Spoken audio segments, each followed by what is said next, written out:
we got two committees to order, and let's turn it over to our consultants. Oh, Cable, you guys all set back there? All right. Go ahead, John. All right, so Or Tim, or whatever you were doing. Yeah, so how do we want to do this? So we have a general presentation for design, update on permitting, discussion about budget. Is there anything you want to do first or last, or? Let's do the updated site plan approval and the permitting update Okay. first, and then we'll. Yeah, no, I think that's good. Bring us all up to date, because there have been some modifications that you've been able to do Yes. for some changes on a few things. Yep. Go ahead. All right, so this past week, we were in front of the planning board on Tuesday evening, in front of the Conservation Commission last night. Both hearings have been closed, and we've been approved with some minor conditions. Nothing of significance. Conservation was requiring a storm scepter on the existing drain that takes in stormwater from the existing parking lot, the one we're replacing in kind, just to treat anything that's coming off that parking lot, so we'll make that modification. Fuss & O'Neill, the peer reviewer for the town, has reviewed all the drawings and the stormwater design. They had some comments. We addressed all their comments. We're asking one other item of them to change the drainage system, basically to get it a little bit closer to what we originally had designed by raising the elevation of the field, giving us a little more cover from groundwater to the bottom. So they're reviewing that right now. As long as they're comfortable with that, we should be able to close the peer review with them and address all their comments. We've started talking with the Board of Health agent about the septic system. What we are looking to propose per his recommendation is using a tight tank in lieu of a traditional septic system. Really the big difference between the two, septic system, you have a large tank, you're bringing everything to, and then you let it go into a leaching field. A tight tank, it's basically a large septic system that does not leach, and it needs to be pumped maybe 2-3 times a year.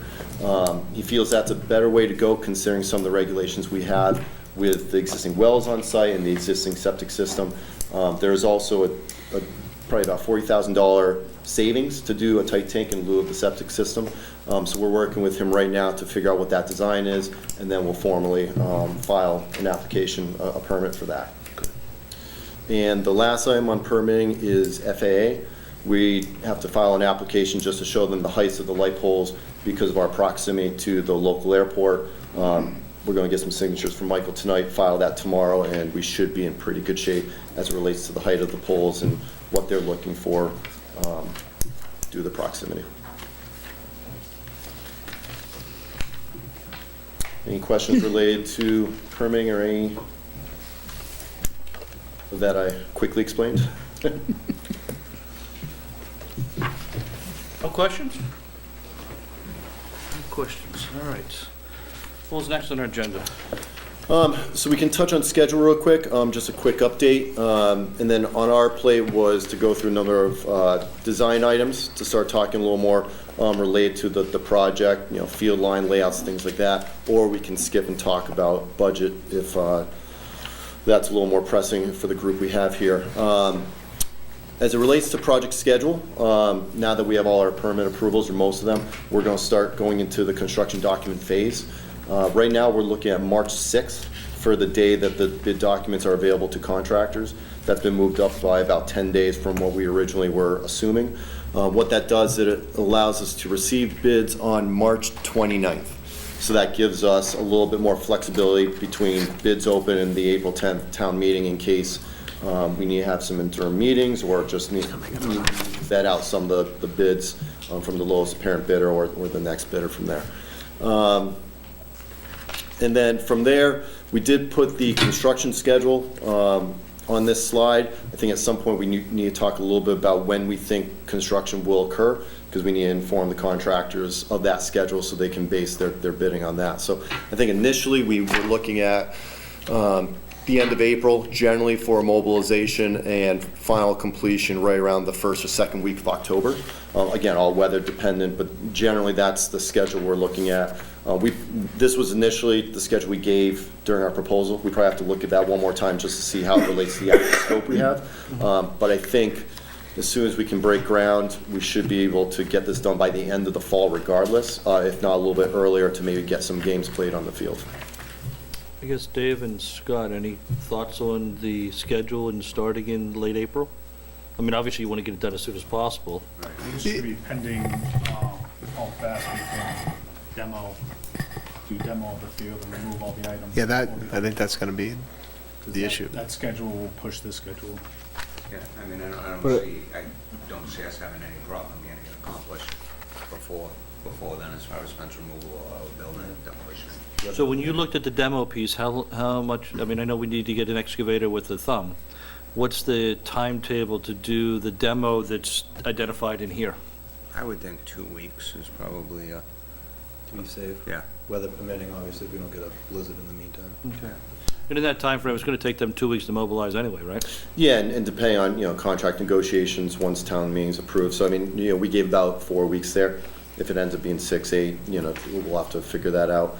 And again, it's weather dependent too. If we're getting a wet spring, they may not be able to mobilize as quickly as we want to as well. So as soon as we can get them started, the better off we'll be. And, I haven't talked to Mike Schultz, within the last week on this issue, but in the past, he's definitely said we'd be okay with not utilizing that field in the spring. Okay. All right, so let us work with John and Dave, and assuming Mike's fine with this, and have them take a harder look at our demo piece. And, then I'm gonna need to meet with Scott, and we're gonna have to make a decision whether or not we wanna do some selective demo even before town meeting. Because if making the extra 10 days in the schedule actually allows us to negotiate a contract subject to town meeting approval, and we could take off 2 to 4 weeks off of your schedule just by having that ready then with just a piece of the demo. And then that pushes you up to a September timeline easily. Yeah, we want to be on the field as soon as we can be on the field. Right. And I need to just understand too, well, we just need to go through the demo pieces. And, because if we're doing it before town meeting, we're taking a risk. Sure. Yeah. So we got to really think about that. And we don't really want to do that unless there's some things that need to come down anyway that we could start, like the old bleacher on the far side or something, or whatever it may be. The press box really shouldn't be. Press box could come down. That can come down. Oh, yeah, okay. Well, yeah, that's right, that's condemned anyway. All right, so there might be some things that, no matter what, they need to come down now anyway. Yep. Okay. Yeah, and from our end, we'll just have to coordinate that on the drawings, so the contractors are very clear if things aren't demoed, what will be demoed and what won't. Because if they're looking at the survey and looking at the site, just so that they're very clear, because, every dollar is going to count on this one. Yep. So, and I think we can coordinate that once we get to that point. Just a quick question, though. If the completion does come September 21st, around that year, when can the fields actually be used? Do you have to wait a season for that? No, basically, substantial completion for us is the site's to the point that the user can use it, and we're really just at doing a punch list and fine tuning some items, maybe it's just landscape areas or a little bit of cleanup. So, let's say the 21st of September is that substantial completion date. Ideally, the 22nd, you could use it. You can't use that quick. Yeah, with always the caveat of you never know how construction schedules are going to go. So, But there's not a wait period. no, there isn't. Is finally complete, you can Yep. go on realistic the next day. Absolutely. As long as we can safely get everyone in and out of the facility, that's one of the items too. If there's certain pavements not done, we'll have to manage that and decide, okay, we may have to wait another week or two for the contractor to get certain items done rather than taking the risk of having people come on the site and potentially get injured. Yeah. I mean, if we get 5 feet of rain like we had 3 years ago, then we got an issue. Yeah. The schedule issue. Yeah, and the biggest thing we run into is really just figuring out when those first scheduled games are, and that's really telling the contractor, you have to be done by this date regardless. Sometimes if there's a, mid-October, but they're not going to use the facility in the fall, you lose that ability for a contractor to have a little bit of drive to get it done for a certain date.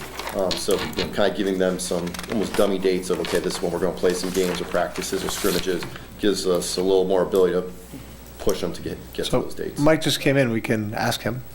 We're just talking about schedule and saying, would they, if we were gonna go forward in terms of the bidding process, we would be able to, are we in a place to say we're not gonna use the field after April 15th? Yes. And then and that would have, right now, substantial completion, or was September 21st? So we might have to modify the fall schedule a little bit, but, On a one-year basis, do you have the ability of doing all your away games the first half of the year and then the home games the second half? I mean, I know you guys like to split that up through the year, but when you're under... The only impact would be football, and we've already pretty much scheduled our first couple away. Okay. We could definitely switch or flip-flop games if we had to. All right, good. So I think what we'll do, we have to take a little harder look at the schedule, again, knowing what the full scope is, just to make sure we have everything captured we think we can get within that timetable. I think it's achievable, but we're going to take one more look at it, but just something to start thinking about so that we have that schedule in the bid documents in a few weeks. And I'd like just to see if we can work out a schedule that on April 10th, with the assumption the town meeting would approve this, we can execute the documents. They're all pre-negotiated up to that point. And then from there, what's their minimum time for mobilization subject to weather? Sure. So when you put it together, take a look at that. Okay. And we'll work on our demo plan. Is there. All right.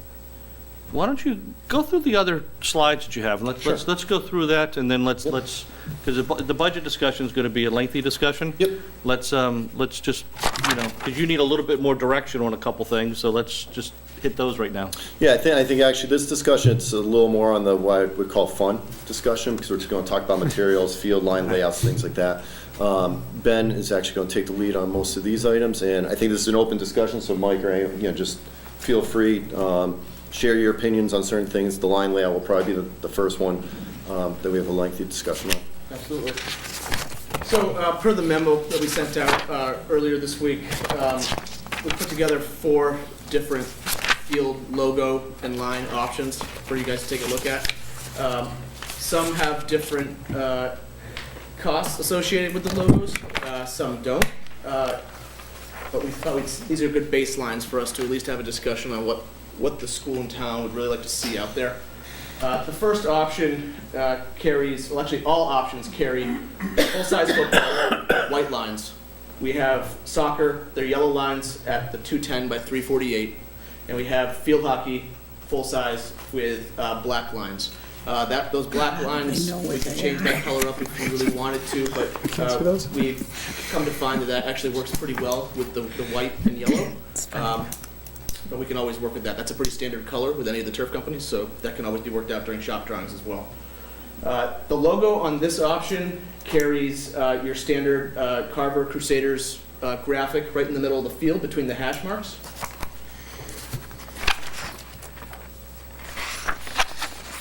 The next option plays with alternating actual green panels every 10 yards. Oh, I see. Go back and forth, you can see the first. Here's the second. Can I just ask, as you're making these changes, is there really any cost differential? No cost differential between these two. Okay. So all these green panels are all standard colors from the manufacturer, Okay. so there'll be no issue there. We'll make the one note, in our estimate, we have $10,000 for an allowance for a logo. This has enough detail, it may be a little more than $10,000. We have 2, at the end of this portion, we have 2 logos we've done recently with some pricing, just to give you a sense on what it is. So the little more detail we get with the logo, if we do a logo, that might adjust the cost a little bit. But it's 10,000-ish, 15,000-ish? Yeah, 20, 30, it's in that range a little bit, again, just based on the detail. So it's just make it look like it was mowed. Option 3 gets rid of the actual midfield logo and goes to doing 2 smaller sideline logos. We'll call these the alternative logos for the Crusaders, and those would be on the spectator side of the field. Again, probably cost-wise, these may be about the same as the midfield logo, depending on how big we actually go with those. And then the last logo option really makes this more of a football-specific field with colored end zones. From our discussion with another manufacturer earlier this week, as long as we go with some sort of standard color for those end zones, again, there's no added cost for the actual color in the end zones, but because we'd be going with a larger logo, there'd be a cost associated with it. Both of those end up being on the soccer field and the field hockey field. Correct. And when you do something like this, it gets busy, and like Ben knows, it really becomes a football-first facility. We have certain clients that if they're only playing football, this is what they want to do. There's other clients that maybe you folks said if it's a multi-purpose field, we may not want to go that route. But again, these are options at least to start the discussion and see kind of which way people are sort of trending. Well, since we're not building a stadium, right, Bob, that we don't want to go with something that may think people were building a stadium. And again, it depends on certain towns that are more football towns. This is maybe what they prefer. There's other towns that are more soccer, other sports that want to be a little more multi-purpose. You're not going to offend us one way or the other if there's an option people like over another. My gut tells me from this meeting we're going to have another option to develop based on some conversations. Along with the fact that we're showing 3 permanent lines, and we really haven't had the discussion of, does this field want to be painted all year and have just a green field, or do we want to put the lines in permanently? Obviously, there's a cost for painting over time, and just the need to paint the fields every month, 2 months, give or take, even though it's a synthetic turf field, just the friction, the wear and tear on the lines overall, you're going to want to touch up and paint those occasionally. So, at the end of the day, the upfront cost to put permanent lines may be more expensive than painting, but over time, the maintenance time and money to repaint these lines, that could be part of your decision. Does the allowance cover the cost of these being stitched in right now? Correct, yeah. So the cost we have right now assumes all 3 lines are permanent. And like I said, there's the $10,000 allowance for some type of logo, of which, when we're looking at these, there's also no problem with not doing a logo. That's something where it helps you with a little bit of branding, gives your field a little bit of identity. But when we look at the numbers and we say the field's the most important thing for the lines, we don't necessarily need a logo, there's nothing wrong with that as well. These are 2 midfield logos that we have done in the last few years. On the left at Marlboro Middle School, and on the right, Malden Catholic. Size-wise, the Malden Catholic one is a little bit more intricate and bigger. It goes between the 45-yard lines. We saw that come in at around $28,000. And the Marlboro Middle School one, which is probably sized a little closer to one of the first couple options you're looking at, came in at $10,000. A little simpler than the logo that you have, so you probably see that come in a little bit in between. And Mike, I'm not sure if you have another logo, either a C or something else you guys use for athletics that we could also consider as well. I can tell you, we have a C, we have a couple of things, we have a shield, a C, we have a couple of things. Okay, so we could certainly take a stab at putting some renderings together and seeing what those look like as well in addition to these. The Malden field there, where it's got the solid white line, is that more designed specifically as just a football field? It seems like that line is tough to do other sports with. Yep, so there's no rule necessary that you need, well, let me step back a sec. In Massachusetts and Texas, those are the 2 states that play by NCAA football rules. Every other state goes by National Federation of High School Athletics. So it actually changes the dimensions of where the hash marks in the center of the field are, and then some of the other striping. High school doesn't require the colored in area for the team areas. NCAA does. Because we're in Massachusetts, we have the flexibility to do either one. So on the left, that was more of a multi-purpose field for the town. On the right, Malden Catholic, they're an all-boys school. Soccer and football was their field. So that Malden Catholic actually has the colored end zone. So that was a football facility. So that's why the lines were a little bit different. Can you go back to the option 2? So what do you got, can we just go around the room and see, and Scott, why don't we start with you, because I guess it's your complex. What are your thoughts? So when I first looked at these, my initial reaction was 4. So I like the end zones. But that was just my initial reaction when I looked at these the other day. But the more I've thought about it, I agree with your assessment that it makes it a football field. And I think that our goal really is to go towards a multi-sports field. So I actually like, on that basis, I would support field rendering 2 with the logo. And I like the alternating stripes. Mary? Oh, I've said to Scott, it looks like Fenway. They mowed in opposite ways. I like the logo in the middle. If we're trying to make this more of a town complex, do we actually call it the Crusaders? Do we just do a Carver logo instead? Or C, or, yeah. You know what I mean? just to go along with the whole point that it's a whole town complex as opposed to just for the high school. That's my thoughts, and I can go alternate or all one color. Brett? I like the alternating color, because when I played football, my win-loss record on field 1 was not good. We'll go with option 2. I like the alternating. I don't like the end zones at all. As far as, I hadn't really thought about what Mary said, and I actually really like it. So I'd be open to other options for the center of the field. But that would, I think I answered all the questions. Dave? I like the alternating panels, and I like the center logo, be it this mascot or just the C. But I think some type of branding, identification would be nice. Don? I agree with Dave. I like option 2 with the different colored panels. We could really let it get out of control and let the kids at the school have a drawing contest to see who wins the logo in the center. Mike? I like that one. I agree with Mary on the logo, though. I think the Crusader makes it a school facility, so something, a simple C, I can find you a C, or we just don't have a logo, but I really like the alternating pattern. I think the end zones being painted make it a football field. We don't want to do that per se. And it's tough for a goalie to play football, play soccer with a net in an end zone like that. So that's a great look right there for me, option 2. I also agree, I'm fine with whatever the logo is, and having it be representing the community is great. Gary? Definitely this. I like the alternating, like Mary. I like the way that it's shaded, and I think it would be good to get away from this, the logo, the way that it is, and do something different, rather than just having a sports complex, that we want a community complex and going a different type of logo that would be interesting for it. I think that would be a good idea. But a C or whatever, as Mike said, that would be nice. Bob, you want to go ask all your committee members? Start with you? I'm good with that one. I'm actually good with basically all the comments myself. I don't have which one. I like Mary's idea.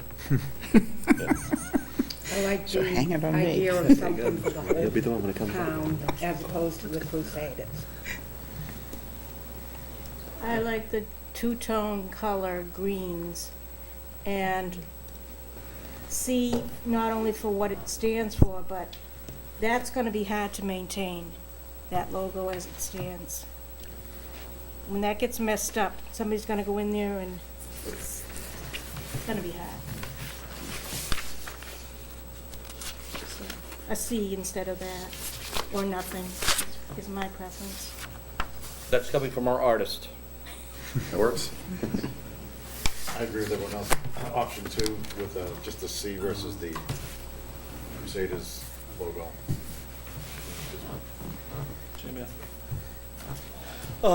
Mike, you said you had a few options for the Cs or a crest or something? I mean. Yeah, I have I can't get on the internet, but I will send them. I'll send you as well. There's a couple of Cs we've used in the past, different Used to be shirts and logos we've done. points or something, yeah. I can send that out. All right, so it sounds like the consensus is go with option 2, and then look through a few different logos in the middle that would have a C or something that kind of ties in the community versus that opens up. It seems like everybody's endorsed Mary's opinion on this. I think it's all my fault. Yeah. Next time I'll ask you first before I ask Scott. Very good. Yeah, once we get those, we can generate these pretty quick as well. And from a bidding standpoint, for the Marlboro project, we did the logo as an alternate. So that's very easy, where we could get that as a separate price. And again, once we see what things are coming in, give town a little flexibility that if you say, all right, this $10,000 item isn't as important as something else, then you have at least the numbers in front of you to make that decision. Okay. And is from your standpoint with this carpet, as Gail was saying, that it's going to be difficult to maintain that visual component? Yep. Would that be tough to do? It would be, because basically what they do, they build that logo as one piece of carpet, and they would install it in the field once the field's done.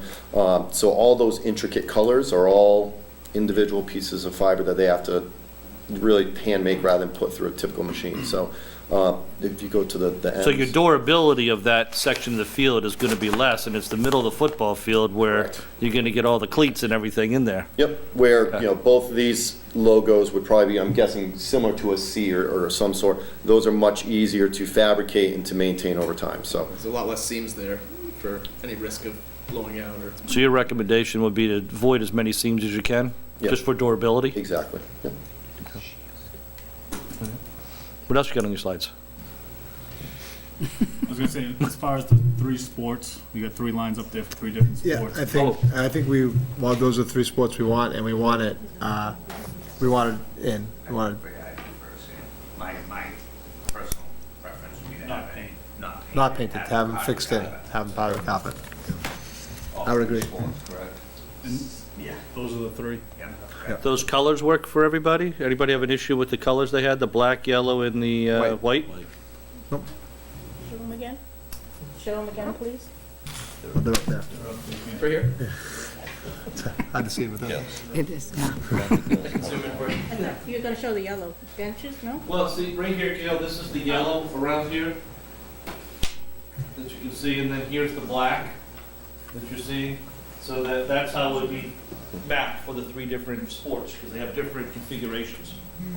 So that would be sewn into the carpet. Well, there you go. I thought you were showing bleachers, I get, Yeah, the black would be. Oh, we skipped off that, yeah. I jumped ahead. oh, okay. And then also, what our next step will be with this, as well as with the logos, we're going to start looking at the intricacies of the lines themselves. So at midfield, what you'll notice is we have just a white line for the 50-yard line. But for soccer and field hockey, those are also important lines. So what we'll look at is the ability to have the yellow or the black, and just how that configures so that those lines pop a little bit for those individual sports. The 25-yard line, that's an important line for football and also for field hockey. We want to make sure they get equal use of that line. And similar to how we size the soccer field, so that the goal box is very aligned with the 10-yard line for football. So we'll start looking at those details a little bit with actual enlargements, again, to review with the group and have a full understanding. What that does, it helps us give it to the turf vendor during bidding. They're very clear on what we're looking for and can price it more appropriately. And this sounds like it's all pretty standard. It is and it isn't. Some firms will just say, give us these lines and let the turf vendor do this. We're very specific in saying, okay, it's a football field, but this soccer line supersedes football here, but football's more important here than soccer and things like that. Again, being multi-purpose, we want to make we don't want football to feel the most important, and then field hockey or sometimes lacrosses are, the 4th or 5th stepchild. We want to make sure everyone feels like it's their field when they're on it. Because we're talking about lines, I'm just curious. I know it's not a sport that we currently offer, but going forward, I don't know where we'll be. There is a sport that is pretty popular currently, but and I know in the South Shore League there are some towns that do it, and that's lacrosse. I don't know the line structure, so I'm not sure how that works, and I don't know if 5 years from now, if does that make it that we could never use this field for lacrosse? I don't know. Nope, not at all. So the one on the left, Marlboro Middle School, they have soccer and football permanent, but they currently paint the lacrosses and field hockey. Okay. So you have the ability to put those on there. You could always retrofit and put permanent lines. I would say, depending on when you do that and when you think the carpet will be replaced, go with the paint and start there. So yeah, there's nothing holding you back from doing that in the future. And this field will be big enough to support both boys and girls lacrosse. Correct. Are the lines significantly different? They are. Yeah, girls lacrosse has it's significantly larger and longer, and has a much more intricate array around the goal mouth. Has a lot more lines. Yeah, they're 2 different sports versus where soccer, boys and girls play on the same field. The actual sports themselves are very different, so it's really 2 full sets of lines that you're adding to the field. I also brought that up just for a rental possibility. If that ever was something that came up and people wanted to come in and rent it, would that make our complex not something they could? That's the only reason I brought it up. Do the two-tone of the actual carpet, does that interfere with visually for the students playing? Any of the with any of the, finding which lines they have to be inside of? No, not really. You know, ironically, the players usually know where their lines are, because I think they're so used to playing on fields that have multiple lines. It's really the umpires, the officials, and the spectators that have the hardest time when we have 4 or 5 different lines on here. For them to decipher, oh, is the ball inbounds, out of bounds? Usually the kids have a good handle on it these days. Okay. And, you know, the one thing that's a little deceiving, the picture on the left, two-toned, the picture on the right is actually two-toned as well. So depending on the vendor, we have the ability to make it look more contrasting or less contrasting, which, again, that's a preference that certain people think, if we're going to do the two-tone, make it very much stand out, or other people like it being a little more subtle. So depending on the turf vendor, they have multiple colors of green. That's something we would meet with a few people in the field outside, put them down next to each other and say, which color palette do you actually You can like? see the difference, but there's not a huge, there's not, it's very very slight, subtle. it's very slight Yeah. difference, yeah. I can't see anything. I'm gonna take your word for it. There you go. Do you have to do this You in can see the 10-yard middle strips? Not necessarily. You know, you can do 5-yard. Oh, yeah. Left, you can see the Oh, difference. Personally, I Left, think left, the 10-yard looks a little better than the 5-yard. The 5-yard just looks very, much. yeah, it stands out. I mean, if you start looking, you know, Notre Dame, I think, is one of the most famous that has. I think they're every 5 yards. Other colleges have 10 yards, and again, these are high schools. It's kind of our personal preference, and we play around with it a little bit. But, you know, if you folks felt strongly that we wanted to do it one way versus the other, it's your facility, so we would certainly, you know, give you what you want.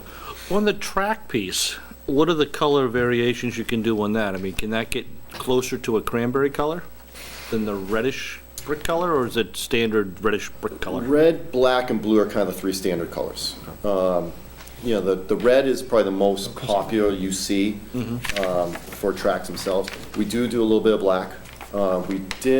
It's hard to tell, but the one on the right, that's actually a gray overlay. The tough thing with that is over time it looks dirty, just the nature of that color. Blue just fades really quickly. And again, that being what your colors are, I don't know if that would work. So the red and black are kind of the 2 options I would consider. Red has a little bit of a premium, but again, that's probably the most standard out of all the colors. You guys have a preference on that? Red. Red is my thought. Okay. Like, No one's arguing for black? Then red it is. Yeah, black. Does black get hotter? Yeah. A little bit, I think. All right, what's next? Bleachers. There you go, Gail. Okay, so as far as the bleachers and press box go, we need to start thinking about what components we actually want to add some color to, and then what that color is. I have a feeling I kind of know what color we're probably leaning towards. We should have that discussion. So the picture on the left is the set of bleachers that would be that 145-seat semi-portable that would be flanking each side of the press box. The picture on the right is just a typical kind of an angle-framed bleacher that you would be getting with a traditionally sized 8x24 press box. As you can see, we have the option to powder coat the riser boards. Some schools and some towns will powder coat the seats. We don't usually recommend that. You don't see it too much, and there definitely is a premium to adding that. And then likewise, we can powder coat the metal siding of the press box. What does powder coat mean? So essentially, it is like you baking on this this color, whatever color you choose, to the metal. What's the cost associated with that? So the riser boards are, I thought that those were A few $1,000s, give or take. I mean, $1,000 just for the color. yeah, just to powder coat those risers. So basically on the right-hand side where you see the yellow, that's the color, just gives a little bit of a pop. You know, I did a 500-seat bleacher, it was around $3 or $4 grand, so figuring we're about in that range, I think that's probably what you're looking at. And then the press box itself, those have color options anyways that are rolled into. To the press. Yep. Thoughts? Anyone? my general thought is no color, but I don't know if I'm, Save $5. Yeah, see, it's a Save little the bit. dollars. yeah, I don't feel like, I think the other proposal, like, my guess would be the maroon. These can't be custom, we don't want to get into a custom color. Well, Custom it colors depends on the this. vendor too. So our spec is gonna be a performance spec, based on a certain vendor, but per mass bidding lots, if they can give us approved equal. It may be a number of different vendors. So whatever their custom color, or their standard colors will be, that'll be what we can pick from. Those colors are generally what the standard colors will be for most of the vendors. So I would think it would be a maroon cranberry, but I guess my thought right now would be no color, but I'll hear other people's opinions, obviously. No color, it's just all standard aluminum. Correct, yep. What's the we have now- wearability on the risers? I would think that everybody's gonna be banging their heels up against it, and that it would be something that would need maintenance on. Yeah, it will. Depending on the installation crew, they'll ding them up as well a little bit. And a project I did recently, they had to touch up basically the entire thing, just by means of installing it. So there is some maintenance associated. And it's a mixed bag. I can't tell you. It may be 50-50 who does them, doesn't do them. Again, it's a little bit of a touch, but there's nothing wrong if you didn't do it. It has nothing to do with the durability, it's just the aesthetics. Exactly. It Yep. pops the bleach. Yep, that's all it is. We're not gonna gain any more light. Yeah. Yeah, I don't see any benefit to it aside from just the aesthetics. Do you have a picture of how it looks without color? I don't think I do. Because that might be a safety concern, that color, the two-tone color. I mean, again, it's supposed to be for the whole town. There's not always just gonna be kids flying up and down that. People, grandparents wanna see their kids. So I'm just thinking visibility of how the step pattern works. Okay, we'll look to see if we have some pictures without the risers. We can distribute that. And that's one of the things too, we can put in as an alternate, add the color, not Correct. add the color. So I think everybody's talking right now about the bleachers and Gail wants to see that there, but what about the actual press box component? What are thoughts for people, is color for that or just natural? I think that should be moved. Yeah, I think that should be cranberry. I'd like, It's not a premium to put color on that, that's where I put the color. put the cranberry. I agree. believe there's a much wider array of colors for the press box, depending on the manufacturer. So you get something that really matches the Yeah, cranberry. as much, Yeah. cranberry, I've learned over the past year or so on our building products that cranberry has many different shades. We talked about the new school building, we had a lot, many shades of cranberry. We can bring in some heirlooms, we can bring in some, hybrids, and we can show you them all. God bless you. I like the early black. Can we do early black? Any other thoughts on the press box having a maroon, a cranberry-ish color? All right, so it sounds like everybody wants a cranberry color for the press box, and then for the bleachers, we can price it out with and without a maroonish color, Sure. a cranberry-ish color. I was just gonna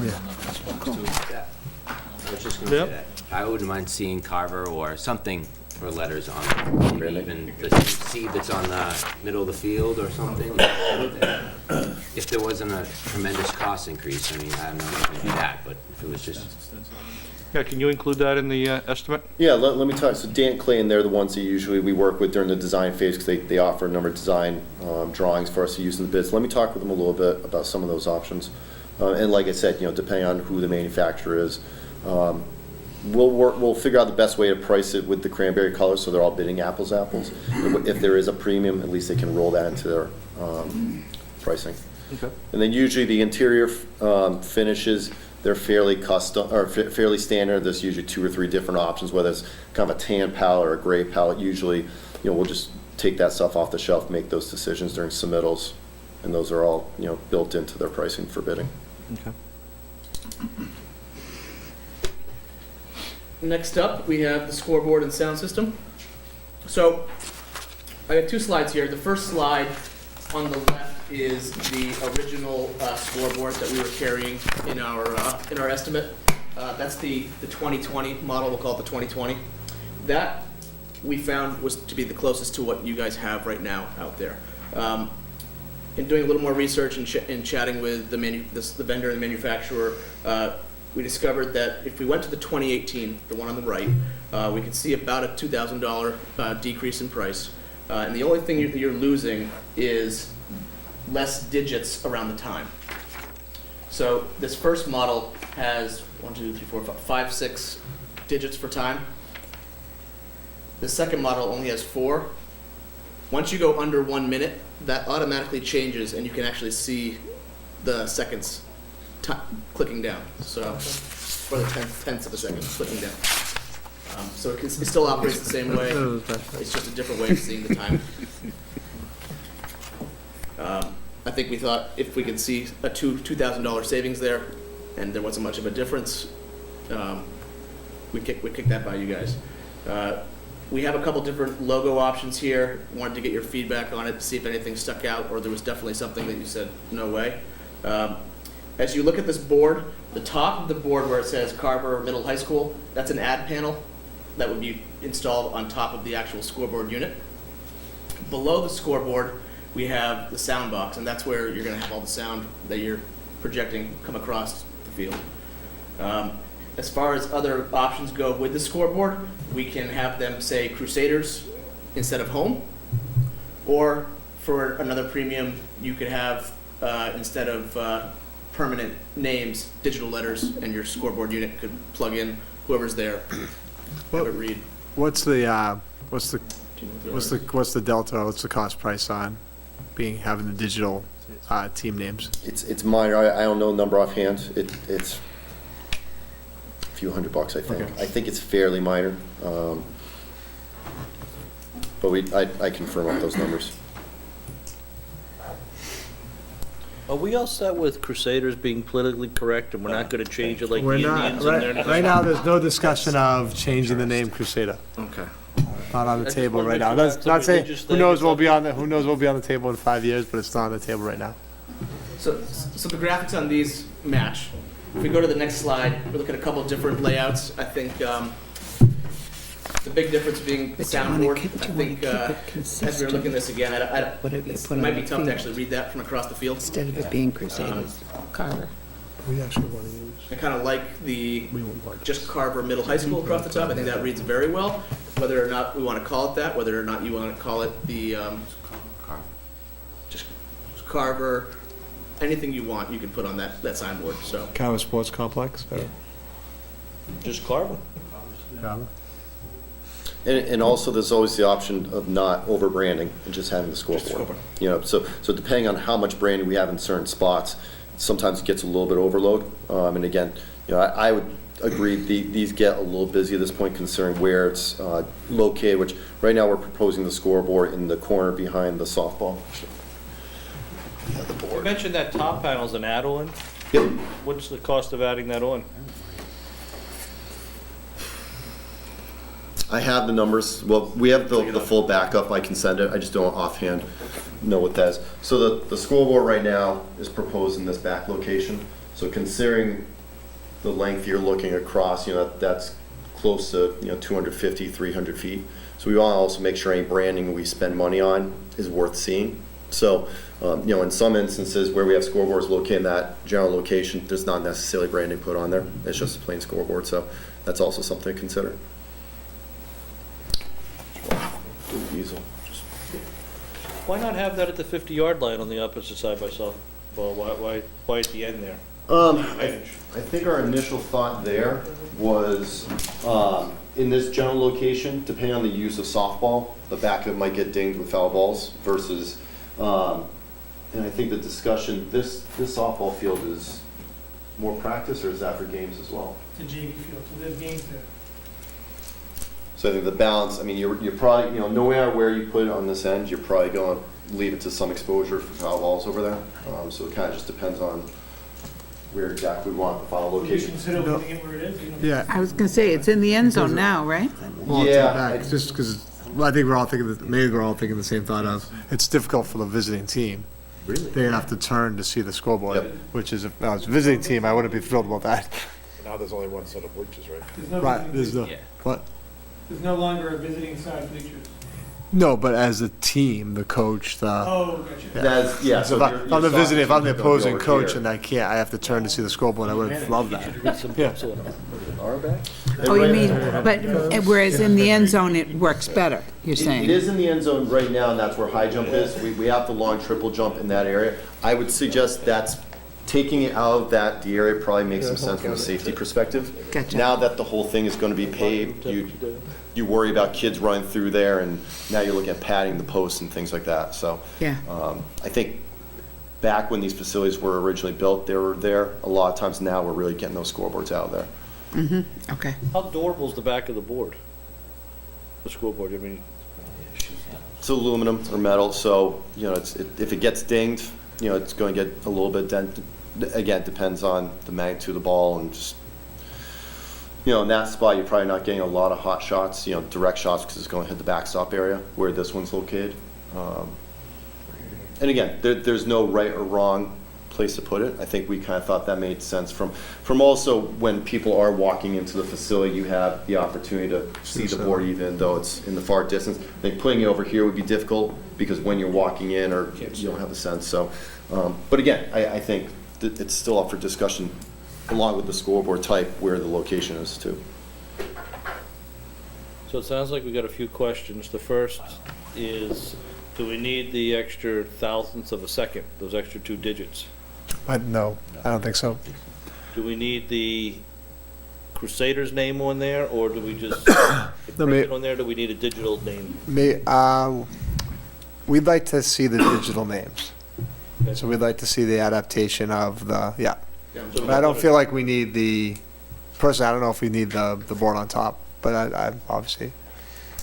I think the Crusader set there permanently does not allow groups to use it, like, Pop Warner's gonna use it. The digital piece, that whoever the person is that's doing it can plug their own name in as the person who's a small amount of money, I think it's worth doing. I like Carver on the bottom, underneath the scoreboard, just Can Carver. you go back to the I'm other not one, sure. that option 1? And I'm not even, so it says Crusaders, I like Say Carver Carver. there, and I'm not even Yeah. sure you need the top piece. I mean, That's my thought. I agree with Mike. the top piece could say Carver Middle High School because it's the location of where the field is, or it could say whatever we call the place, Carver Sports Complex. Simple is better, and, if I'm a group that wants to use it, or a town group that wants to use it, it may not be Crusaders the home team, so being able to plug in your own, I just came from Abington High School, and their scoreboard and their gym is digital, so when we came there, our name was Carver up there, it was good to see your name versus just guess, For short money, it would be worth it, I think. Mike, not being a sports scoreboard aficionado, I was wondering, you mentioned digital scoreboards. This looks to be just a football scoreboard, essentially, and having this with downs and ball on, whatever. Do they have digital scoreboards that would be essentially digital, that you would plug in the ability to have different things? So this is actually universal, in your control panel, which is something like this. Yeah, You plug in codes, and the code is set for each sport. So if I was playing soccer, some of those underneath things wouldn't light up. okay. Got But it. to answer your question, can you get rid of down to go, Yeah. Still be ball on on? there. Those are kind of permanent. I don't think you can go all digital, can you? Or a jumbotron type thing? I think you may have the ability. Sort of like No, Arlington no, Stadium? I'm not saying. it's- Wait, we got budget here, budget No, constraints. they have new ones that are coming out. I just got an email. That is a screen that you can program like you're saying. Yes, that's what, But the traditional scoreboards, what they're doing is they're putting the permanent things on them that you could use. But, it has to be there, I guess. is what I'm okay. saying. So in soccer and field hockey, are there any That was other my things beyond score and time? Oh, and period, right? Period, Yep. yeah. Timeouts. Are they quarters? Timeouts, Oh, no, soccer's half, isn't it? Halves, yeah, And what about field hockey? halves. Okay. So that's your only conflict, is quarters versus halves? If the other ones are Yeah, just the blanked out? down to go, ball on, that type of thing. Those just don't get lit, Don't they're get not they're not lit up for those codes. Gotcha. I think I answered your question. There's Yes, you not a did, way to yeah. get rid of that, because it That's- kind of has to be. That was my question. I have a question about the location. This map, I assume north, south, east, west, is that what we're looking at? Yep, north is this way. angled. North is eight, okay. Games at night with lights, we talked about lights. But what about during the day with glare from the sun? Have you guys factored that in at all? Seeing that scoreboard? Is that the best place for that issue? It shouldn't be a huge issue because, so typically athletic fields want to be in a north-south orientation. So fortunately, we're pretty much in a pretty good orientation for sun for athletic events. Because of your vegetation behind, once that sun starts lowering to a certain spot, I think the trees are so much higher that you're not going to have an issue viewing the scoreboard. And with the LEDs now, it's much easier to read the scoreboards versus the one you have out there or some of the older technology related to sun glare. So I think this location should work pretty well. Okay. So it sounds like the consensus is for a configuration of option 1 with the timing, and for where it says Crusaders to put Carver on there. And then the question is, do we need the top panel or not? And that seems to be a mixed bag. What do you guys think, everybody? If you took the top panel off, would that savings make up for the digital? I'll have to double check. So I have the full breakdown, it's on my other computer. Let me just take a look at it. It may be. Let me find that out. And also, I'll look up, for the down to go, those areas. I do believe there's the ability to have those digital as well, so you could switch them specifically for games. Let me look at what that is too, to kind of get a menu of what all those costs are. So I think the digital's a good idea, especially if there's gonna be some rentals down the road that you want them to feel special, their name will be up there. Yeah, we're gonna charge them $500 an hour, we're gonna put the name up there. The naming rights temporarily. Right, Mike?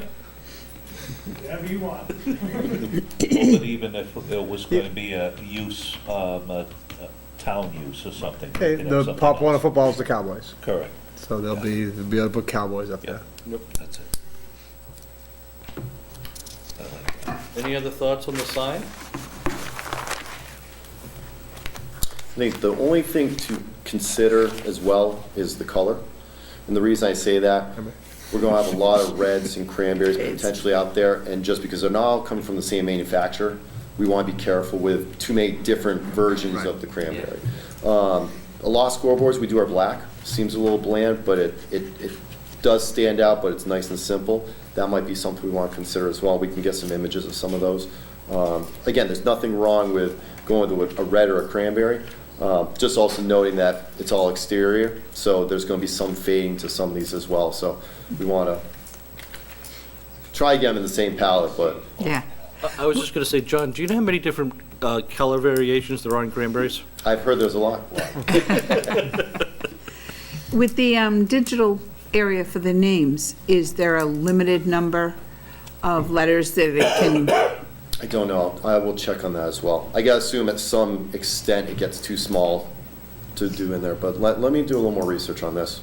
I can probably get a few quick answers as well that I'll email to the group. We wanna make sure we can fit North Crusaders in Middlesex. there.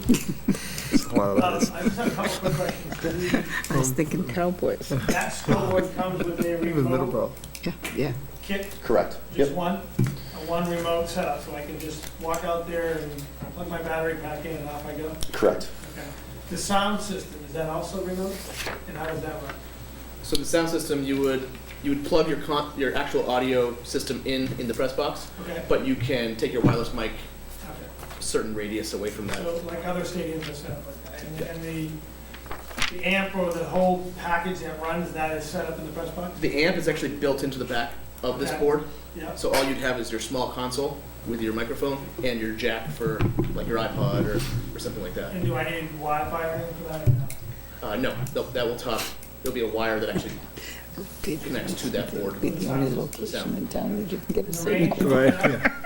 On that, I think it's about, it said max 300 the last time I was talking to them, but Hi.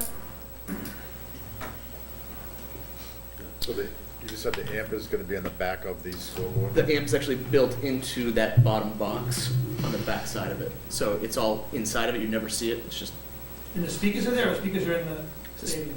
speakers are in this box. In that, okay. Yep.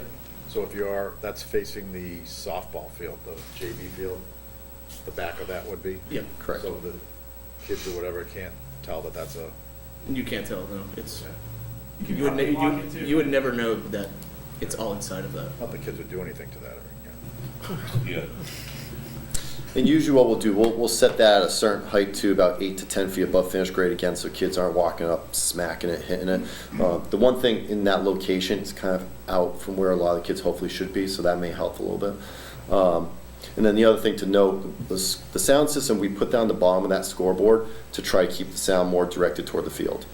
They used to put it on top, but the problem is that just projects much more than your neighbors that are not that close will hear. And that sound box can project. If anyone wants a a demo, we can have the company come out, and they have kind of one on a trailer that you can bring. But you have full ability to either raise or lower. I know the kids want it loud, and everyone else will try to get it much lower, but there's a lot of flexibility with that system. And from a cost perspective, having the sound with the board versus a traditional sound system, it's about a wash.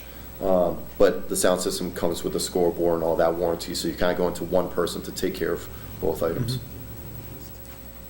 Good. Any other questions, comments, concerns on the scoreboard? I brought up a lot of scoreboards, trying to check what recent schools have been doing, and to be totally honest with you, it's hard to find a lot of scoreboard pictures, but I do like the black. So when you do show everybody else, I mean, I'm just looking at it here, it does pop at night.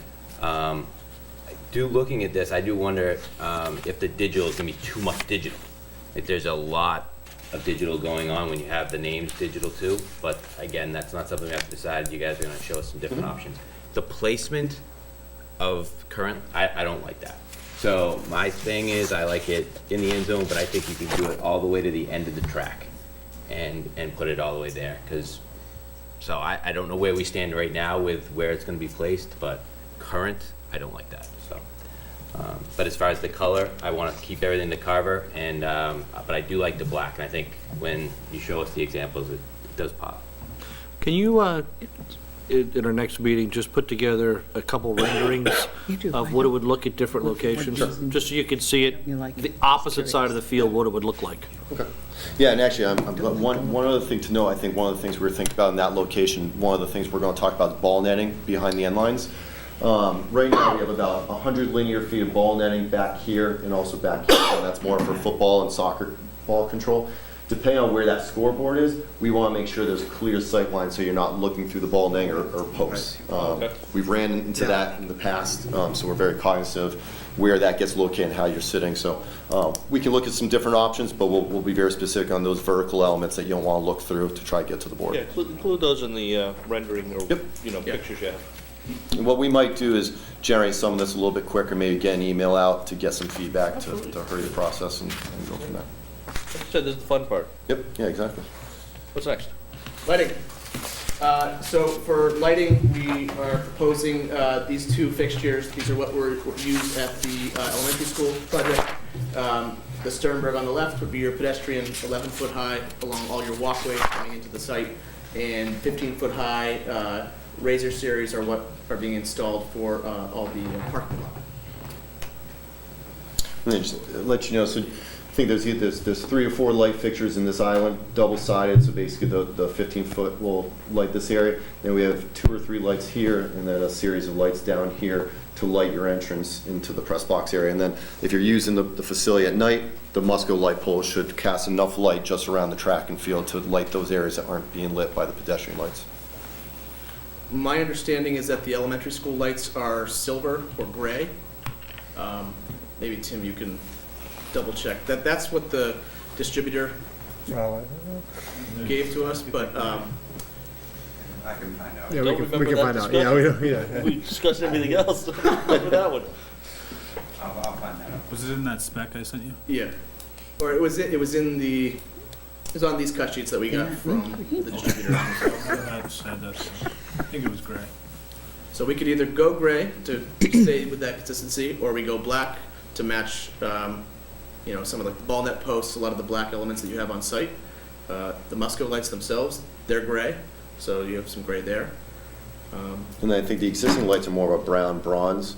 So again, probably looking in the future too, when or if you replace those lights, what color palette you want to stick with. Or part of the discussion could be, again, we were trying to match the elementary school, if we wanted to get a little bit closer to the lights you have in that parking lot now. Again, not sure what the thoughts are about that. I mean, either way, we're held to the 11 and 15 foot lighting. We still have some flexibility on what exactly we specify.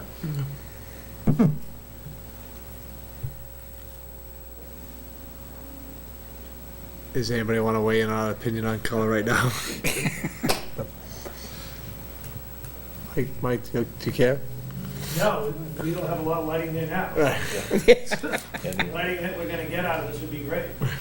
Dave, what about you from a maintenance and standpoint? I mean, color-wise, really doesn't matter. I mean, like Mike said, it's obsolete down there, and I'm not concerned about matching it with our existing parking lot lights in the main lot, because, you know, eventually those are gonna retrofit those anyways in the LED fixtures sometime down the road, so I don't wanna worry about matching them, so, I mean, either way, I think, you know, wanna kinda keep it uniform in the elementary school, go with gray, or if we think the black matches better overall, yeah.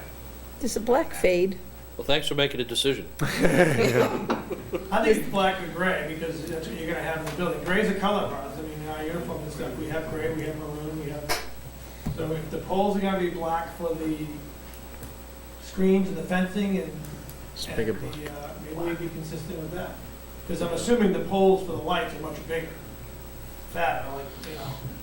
Similar, maybe 3-4 inch in diameter. Black's easy to touch up too. Yeah, I think black would be. But does the black fade? I'm not sure. We can talk with the manufacturer, figure out, to ask that question. We tend to like more of the black accents because they fade to the background a little bit more. You know, the silver or the galvanized fencing, a lot of times that stands out. When you have a lot of black elements, they'll fade to the background. So we're partial toward that. But I can check about the fading to see. I'm sure there's some type of fading, but I don't know being uniform. over what duration. In all black. But the black is a surface paint on top of the galvanized type thing. Correct. Like we talked about with, it's going to be probably a powder coat paint. Powder coat paint. Which is much more durable than just a standard. Yeah, by baking it on, that's what gives it its more stronger finish.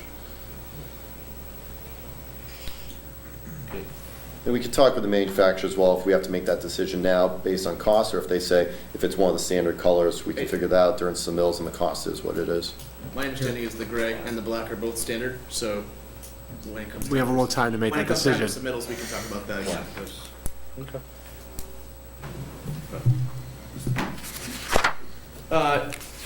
Kind of piggybacking on what John had started talking about with the ball netting. Right now, we have about 100 linear feet of 30-foot high ball netting proposed on the, beyond the goalpost, the football goalpost on each end zone. That's a pretty typical size that we've been using for a lot of football fields, football, soccer. It seems to really be able to catch that breadth of balls, specifically footballs for the uprights. But we have an option. We could do the 30-foot, or we could step that down to 20-foot high. I'm not sure if we have that savings number on us, but there would be a cost savings associated with that, going smaller poles. What do you usually see at high school level? I feel like 30 is pretty high. It all depends. Honestly, it's a little bit of a cost decision. Offhand, I don't know what that delta is, but the 20-foot netting, shorter poles, and the foundations are a little less. 30-foot will catch more balls than the 20-foot. You know, you can probably live with the 20-foot. I mean, especially the soccer; those are the errant kicks you're going to see going by the end line. Can you do 30 and then the 20s on the side? You could could. step it. I don't know if it's the same, but that's what I see other places too. You 30 behind the goal, behind your, Step it to the and side. your 15 to 20s on the sideline. We're gonna have a fence around the arch that's there. Good enough for soccer. Can you put the shorter one, the We don't have 20, many great on field goals. the arch? I mean, yeah, you gotta run an extra 10 or We don't have 15 anybody feet to blasting get it the over ball, the net. but you don't need that height. And then can you use the could. same fence to We run the could. fence off, so you only have one structure that's there? Historically, we haven't. I think if you were to do that, you probably wouldn't do netting at all. And the only reason I say that is once the balls get all the way to this edge, they're going to be much closer to the ground, so that 4-foot fence would probably catch anything. Really, it's the ability to keep those balls in the field while you're maybe potentially using the track for other events as well. So somebody's not going on the track with cleats. That's it as well. And just speeds up the play again. I mean, soccer's the one that sees it the most. I mean, the football goal kick, you could probably live with 20 foot. It's really soccer, just keeping the play moving, since the clock's usually not stopping, I think, for out of play, right? They're probably going to just keep the clock going. Yeah, and Tim makes a good point. I mean, to my knowledge, any place I've been to, they don't want cleats on the track. Correct. So they're putting carpet out, and there's a path where you walk, so you gotta limit, because anytime they're on there with cleats, they're gonna destroy the surface over time, so. I feel like the 20-foot is appropriate for us, but I don't know if people feel differently. How good is your field kicker? Yeah, historically, we haven't had field goal kickers who are gonna be blasted over that 20-foot net, but it doesn't mean we won't have one in the future. I think 20 is adequate. Yeah. I don't know if the savings is minimal. Yeah. We go with your expert opinion, but I think 20 is adequate. Your sheet talked about an $8,000 savings with the 30 to the 20. Okay. Yeah, I think that's worth it. 20 's I good. think the 20 is good. 20's good.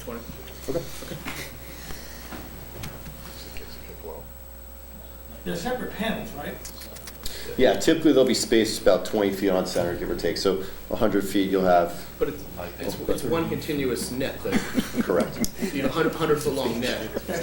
And you're behind the goal, so you go high. At some point, it was like 45. Goalposts? Does anybody have any strong preferences on whether it needs to be a white or yellow goalpost? I guess you heard a I preference. heard yellow. I heard yellow. With the goalposts, we are carrying pricing for padding for that goalpost. We can talk about what kind of graphics you may or may not want on that as well. We're also specifying ball net post padding for all those ball net posts along there. We can pick a color to match the padding for the field goal posts if you want. We can do black to match the posts. There's many The options black there. and the white looks nice. Going away from a combination field goal, soccer net post in? Yeah. We are. They don't make those anymore. No, they do, but it's very uncommon, yeah. That actually reminds me, do you think we need to carry soccer goals as well? Because we're getting rid of that unit. Yes. Okay. So we'll carry a pair of soccer goals. And you're okay on like field hockey goals, any other equipment that, Well, we can decide if we want to do that after the fact or part of it, but we definitely need a new set of field hockey goals. Those are the original field hockey goals, to my knowledge, I think. We haven't purchased new field hockey goals in a while, so whether we decide to buy it after we put it in the project, it's definitely something we need. I would go new set of nets for everything down there. And one of the main reasons is that most of the stuff we have, the wheels and stuff aren't functional anymore. So I think that's critical. Don't want to rip the carpet and drag it. Stuff that doesn't have one wheel on it. So we need something that's gonna be able to easily be able to move in and out, and 9 out of 10 times it's gonna be the kids with the coaches moving it, so, a new system that has wheels that is current is something we definitely need, versus bringing an old setup down. And I would suggest, sometimes you weigh the option of do we purchase this separate or through the contractor. A lot of these goals, piece of equipment, ball netting is all coming from the same vendor. So the cost to ship everything at once rather than you purchasing it separate, there's probably not going to be a lot of cost savings in options like this. So I would almost suggest the goals, maybe we wrap it into the contract. And where you may save, you would be spending on shipping twice versus having the vendor send it at once. And depending on the contractor, they're buying a lot of this equipment year in, year out. So they're getting some preferential pricing versus you may get more stock price, and that may actually be more expensive than what they can get it for. Sounds like we should roll with it. I've lost track over so many plans. Do we still have a storage facility out behind the end zone? Right now, we're looking at, there's a 20-foot by 20-foot concrete pad for a future storage trailer structure of some sort. I believe that is not currently in the budget. I think we estimated that structure was around $10,000 from that company you had mentioned. But as of right now, we're thinking it's just build the concrete pad now, and then you can always purchase the building in the future. Versus if you had to build the pad in the future, getting access back there would be much more difficult. Well, I was thinking less wear and tear on the wheel systems and everything if you're going to be carrying them, rather than taking them from over near the school, if you're only going from the end zone, essentially, to their proper location. I couldn't remember if we still had it or not. Sure.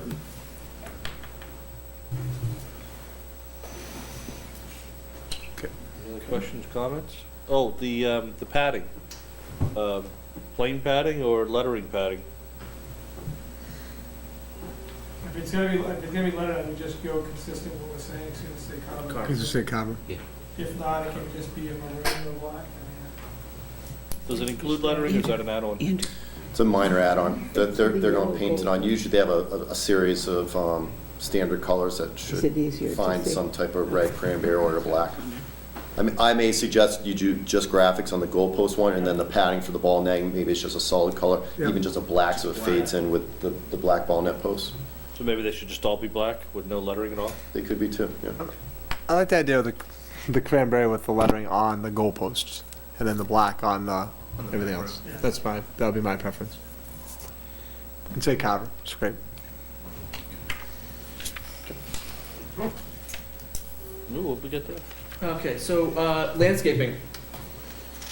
Right now, our plans are carrying 3 trees in the center island by the drop-off. Everywhere else, just loam and seed. We would like to extend to you, are there any other locations that you'd want, any other plantings as part of this project? I've kind of broken this out into 3 different zones. The first zone being immediately in front of the drop-off. Second zone on the hillside, about 4 feet down in front of the bleachers to the track, and the last zone on that back straightaway between softball. Zone 1, we were thinking we were going to lose some topsoil, and we'll talk about excess topsoil in a little bit. You may be able to do some berming there, some slight berming, and if you wanted to incorporate some trees, we could certainly do that. Otherwise, it would just be loam.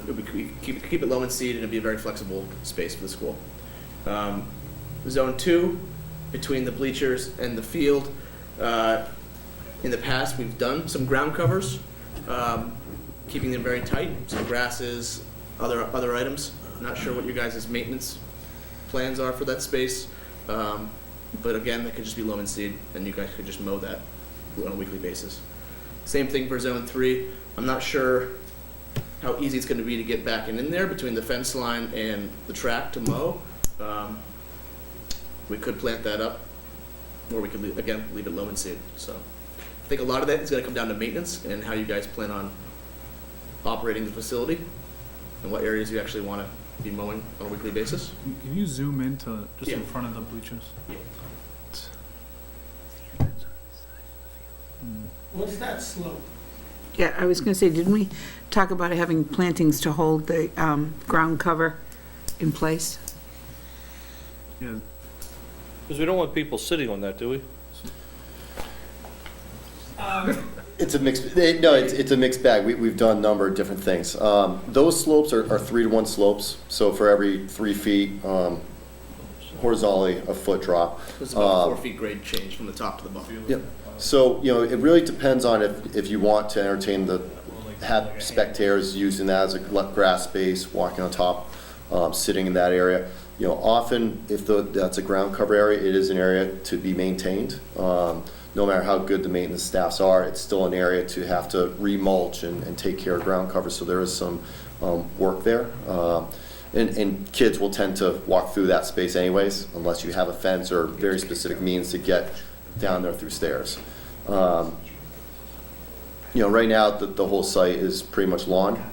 So if we want to add some interest, it's really, I think, a balance of how much maintenance we want to put on the town versus where we want some areas to pop. Where's the fence right now? The fence, we have a 4-foot-high fence alongside the track. And then there's no other fence. I know there's nothing all the way up. All the way back. I think we originally had some post and chain, but we pulled that away once we added that layer next to the track. Absolutely. Just see kids just And sliding then- down that. Yeah, I mean, I'm definitely, I don't want to see any mulch there, because it absolutely will get kicked out. If we could do something where we didn't have to mow with a hand mow, because I'm not going to get a ride-on zero turn, that's too much of a slope to mow. What about some type of low ground cover that doesn't really spread out? Is that an option, or? I know what you're saying, you probably still, if you have that, you're going to have to mulch it or something. Yeah, at least at the beginning. Until it really gets established, yeah. We could look at, Juniper, is it pachysandra or something that's gonna fill in? and not- something simple, and that's all pretty low growing. Grasses, I wouldn't necessarily put any ornamental grasses on that edge. You gotta cut them down every year. Yeah. So we could certainly look at some options. It's just a balance of do you want to maintain the lawn or just, what the ability is to maintain those plant areas. How big Which is the area? How wide is it, 6 feet wide? 12 About feet. 12 feet wide. Oh, okay. feet. Oh, all right. And what's I mean, at that slope, it's a 3-to-1 slope. Yep. It's a 4-foot drop over So it. 12 by that. I mean, actually, we could, I could get a zero-turn mower on that then. It didn't present itself as wide there. Can you go zoom back out? I have a couple questions. Yep. Yeah, I mean, if it's, I didn't realize it was that big. That's mowable, Yeah. so I'm not as opposed to grass on that. Okay.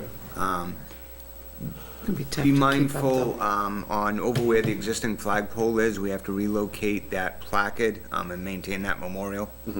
So I don't know where your thoughts are on that. That's one of the next slides. I think we discussed that. a little Okay, bit. okay, I didn't mean to jump in. Where's the flagpole going? Right now, the plans are showing it as you come into the entrance, Yeah, somewhere in this Okay. vicinity. Flagpole and memorial. We could do a little planting around that as well to kind of match what was there, Yeah. make it nicer. We're showing some uplights right now for the flagpole. yep, okay. Okay, thank you. So general consensus, probably more lawn. You have enough access, and then the zone 3, maybe zoom into that a little bit. That's the only area, I think we have enough width, we're probably about 10, 12 feet through there. So basically, between the track, we have a 3-to-1 slope, and then the top, that will be the fence. We put the fence at the top of the slope, so that when you have leaf debris, you don't have a little spot where it's getting trapped to the bottom of the slope. So it'll just be accessing that little space. I think we were looking at putting some type of gate on that fence, so that if you're at the softball field, you can open it up and just hit that spot and get out of there. Yeah, I'd rather not be bringing machinery across the track. All right, so with that 12-foot wide section with a 4-foot, elevation issue, should that be done in sod so that we, as you're trying to get grass to set up, that it doesn't just, big heavy rains washes the dirt down on the track? It would be helpful. It's not an idea. Any of the 3-to-1 slopes or greater, we were going to be specifying the straw blanket. So have the straw blanket go on top and then have them seated so that it has the ability to stabilize. But yeah, a hard rain or two, some of that stuff's going to wash out. If we have the money to sod a few areas, it makes a lot of sense for that growing period. And then the rest of the areas that are a little bit flatter, we could seed and make sure the contractor's on top of it. Go fast. What's the cost differential, you think? Well, you know what, why don't you just price it out both ways? Okay. And then we'll use it as an option, whether or not we can afford sod. 12 feet by 11. But Yeah, so typically we're carrying about 20 cents a square foot to seed and to maintain that. Sod is 50 cents, 75 maybe on the high end, 75 cents if you're looking at athletic sod. So landscape, it's probably closer to 50 cents. So you look at, 25, 30, 35 cent, which we can, we'll look at the 3-to-1 slopes and see what that premium would be for those specific areas. Okay. Double. Rather than the uplighting for the flagpole, I know we have a flagpole in our yard, and it was suggested to us to use the solar cap one, and it's 5 years now, and it's like no maintenance, and it really more than adequately lights the flag down. And then you don't have anyone kicking the lights and things like that. I don't know if that is something you ever do, or...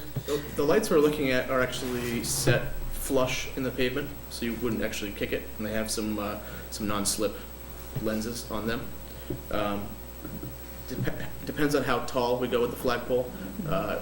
Generally, right now we're looking at 3 around it, so it would catch the flag from any side as it blows around. You usually need something a little stronger if it's a 30-foot high flagpole to actually catch the flag, or else you'll actually just won't even cover it. So we could look to see if our lighting vendor had anything from the top that would work. But I was just thinking it's, you're not paying for electricity, absolutely. Buck is a buck. Yeah, and there's also the option, so typically we're going to want to light the flag if it's going to be up permanently. If we're going to take it down daily, you don't necessarily need to have the lights out there, but Right. that's also an effort to make sure that always happens. And again, I don't know if high But school... if it's up for a game at night, you need to have it lit. Yep. Yeah, no, and we don't have the personnel to raise and lower them every day. Right. And we have justifiably so a lot of people who are very aware Yeah. situation. They want to Yeah. lit. Yeah. I like the flag. All right, so we'll look at some alternative options for lighting and see what we can find. What trees do you have spec for that? We don't have a specific tree spec yet. So we have pear trees around the building. It'd be nice to match that possibly. I don't think they're gonna get too big for there, but we definitely have some pear trees at the entrance, right? Mm-hmm. You sure? The Bradford, I believe, yeah. Yeah, right now we just permit some deciduous trees, so we want to just, basically between those trees, that's where our lighting will be, so we'll just want to make sure that depending on the maturity of that Yep. tree, it doesn't affect the lighting, but we can discuss that in a little more detail. Once we figure that out, put that in the bid spec. No, there's no irrigation for that, the trees. Right now, we are carrying costs for irrigation for all the landscape areas within that limit of work. So that island would have irrigation, and then all of the loam and seed that's disturbed in our limit of work would have irrigation. And that's what we have it covered. I think that's 75 cents a square foot for the irrigation.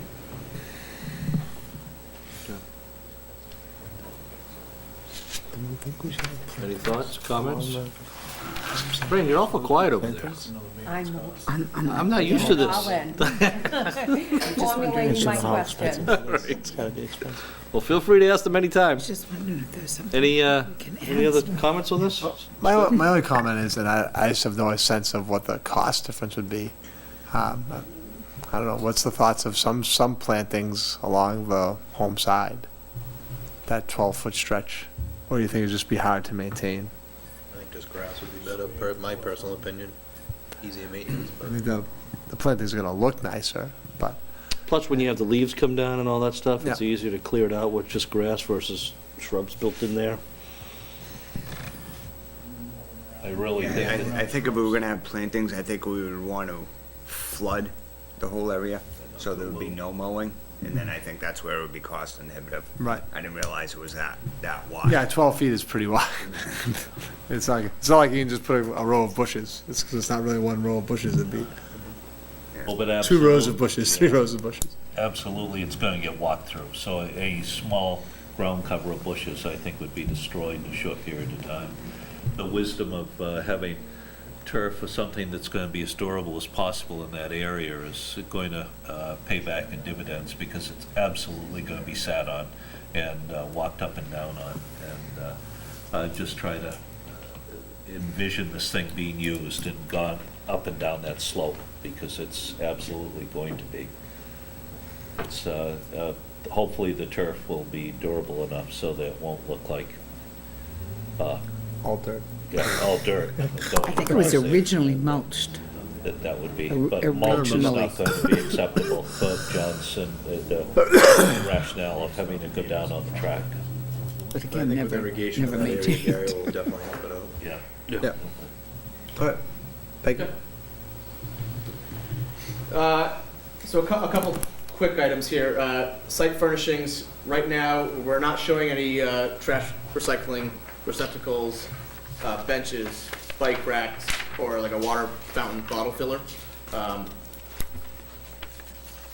not sure how the school or the town wants to handle that. Do you want us to incorporate a few, say, trash recycling receptacles into the bid documents, or is that something that the town would want to purchase after the fact, and we can provide a location for that in the drawings?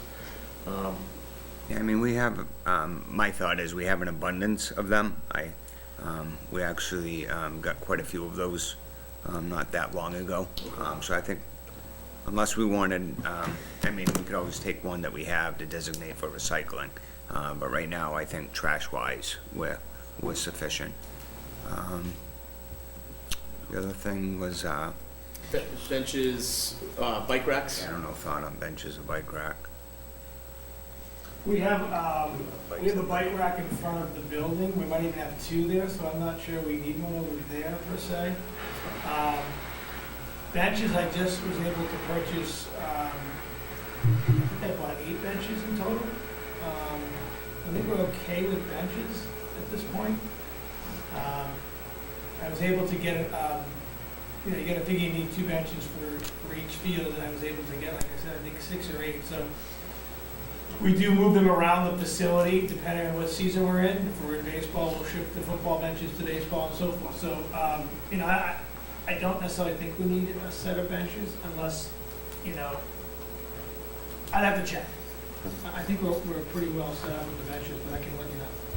And then the water fountain, water bottle filler, we could even look at incorporating that into the future building. That could be something that Yeah, is attached to the side of that. That Benches would by make the sense. drop-off facility and having people exit vehicles, putting stuff on a bench, gathering up stuff, waiting for pickup, things like that. As it's not just going to be the sports complex, but it's also going to be events that will be held there. And it might make it more amenable for not just athletic young people, but older that need a rest every now and then. So that's approaching that time. It's not a bad idea to have benches around on this thing. Make it as welcoming as possible.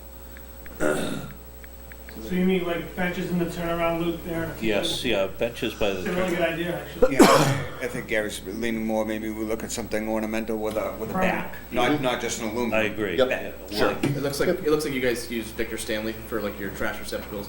Maybe it's something in line with that kind of match. Yeah, A yeah, couple- if you a could couple find something benches. maybe in that line. Yeah, I think that'd be nice. It's a good idea. Yeah, we'll think about some spots and again, Yeah. send some information out. Flagpole and monument, we talked about that a little bit. I guess one of our only questions on that is whether or not the town would like us to include that portion of relocating that monument and a new pole into these bid documents, or if that's something that the town wants to do as a separate project on their own after the fact. Dave, what's the monument like? Is it just a piece of granite? Yeah, It's this, That right there? it's a piece of granite laid into the ground. Just laid in there? Yeah. Do you want to take that out of there and just put it away for safekeeping if it's easy? Remove and install and then just let them put the flagpole in and you do this after? Yeah, I think that's fine, yeah, I think we earmark where that's going, but I think we can safely remove that, store it, and then we can put it back ourselves. Yeah. But I think the flagpole should be part of the project. Oh, yeah, leave the flagpole there, but I just think it's safer Yeah. taking it out. Yeah. You don't have to worry about it.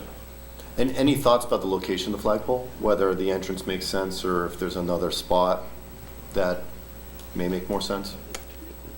You want to just go back to that rendering?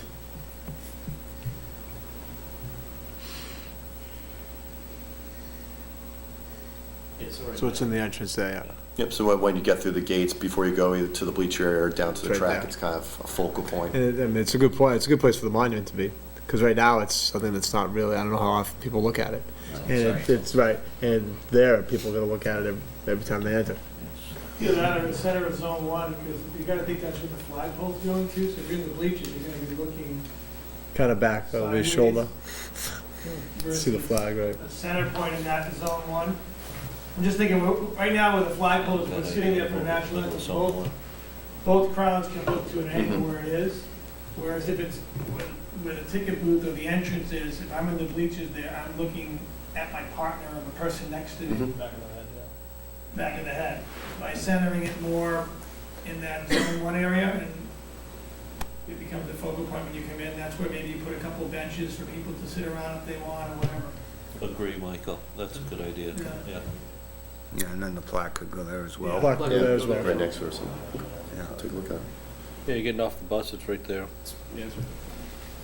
mean, I mean, the busing is good for, you know, it's good for games when we have a lot of buses and it eliminates the confusion in the parking lot, but more importantly, as, you know, Gary had said, people are gonna go in there and drop people off. That's gonna be a place where they Drop drive off, through yeah. and pick kids up Yeah, for pick them games or practices, or they're going walking and they pick up their friend or whatever. There'll be a lot That of- is gonna be a very busy area, I would think, so. It's a thought, we could at least look at it there. And then the last item would be the shot put relocation. I think John and I had a couple thoughts on as to where that could go outside of this project site. Would like to actually kind of walk the site and identify that site with the town before bid docs go out. So at least we're showing the contractor exactly where they're gonna be going with it. We'll give them the full detail and spec on that, and then we'll walk that with them in the field. But maybe in the next few weeks or so, before or after meeting, we can do that. Yeah, I think one of the spot, the open space next to the basketball courts and kind of behind the field, the football practice area, that seemed like a decent flat area, but I'm not sure what you program for practice space over there. It's just another football space. Okay. What is the line item for that install? Do you know?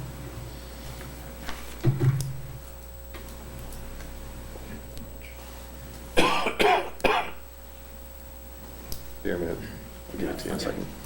Because if it's, if it's $5 or $10 grand, that's something we could possibly do.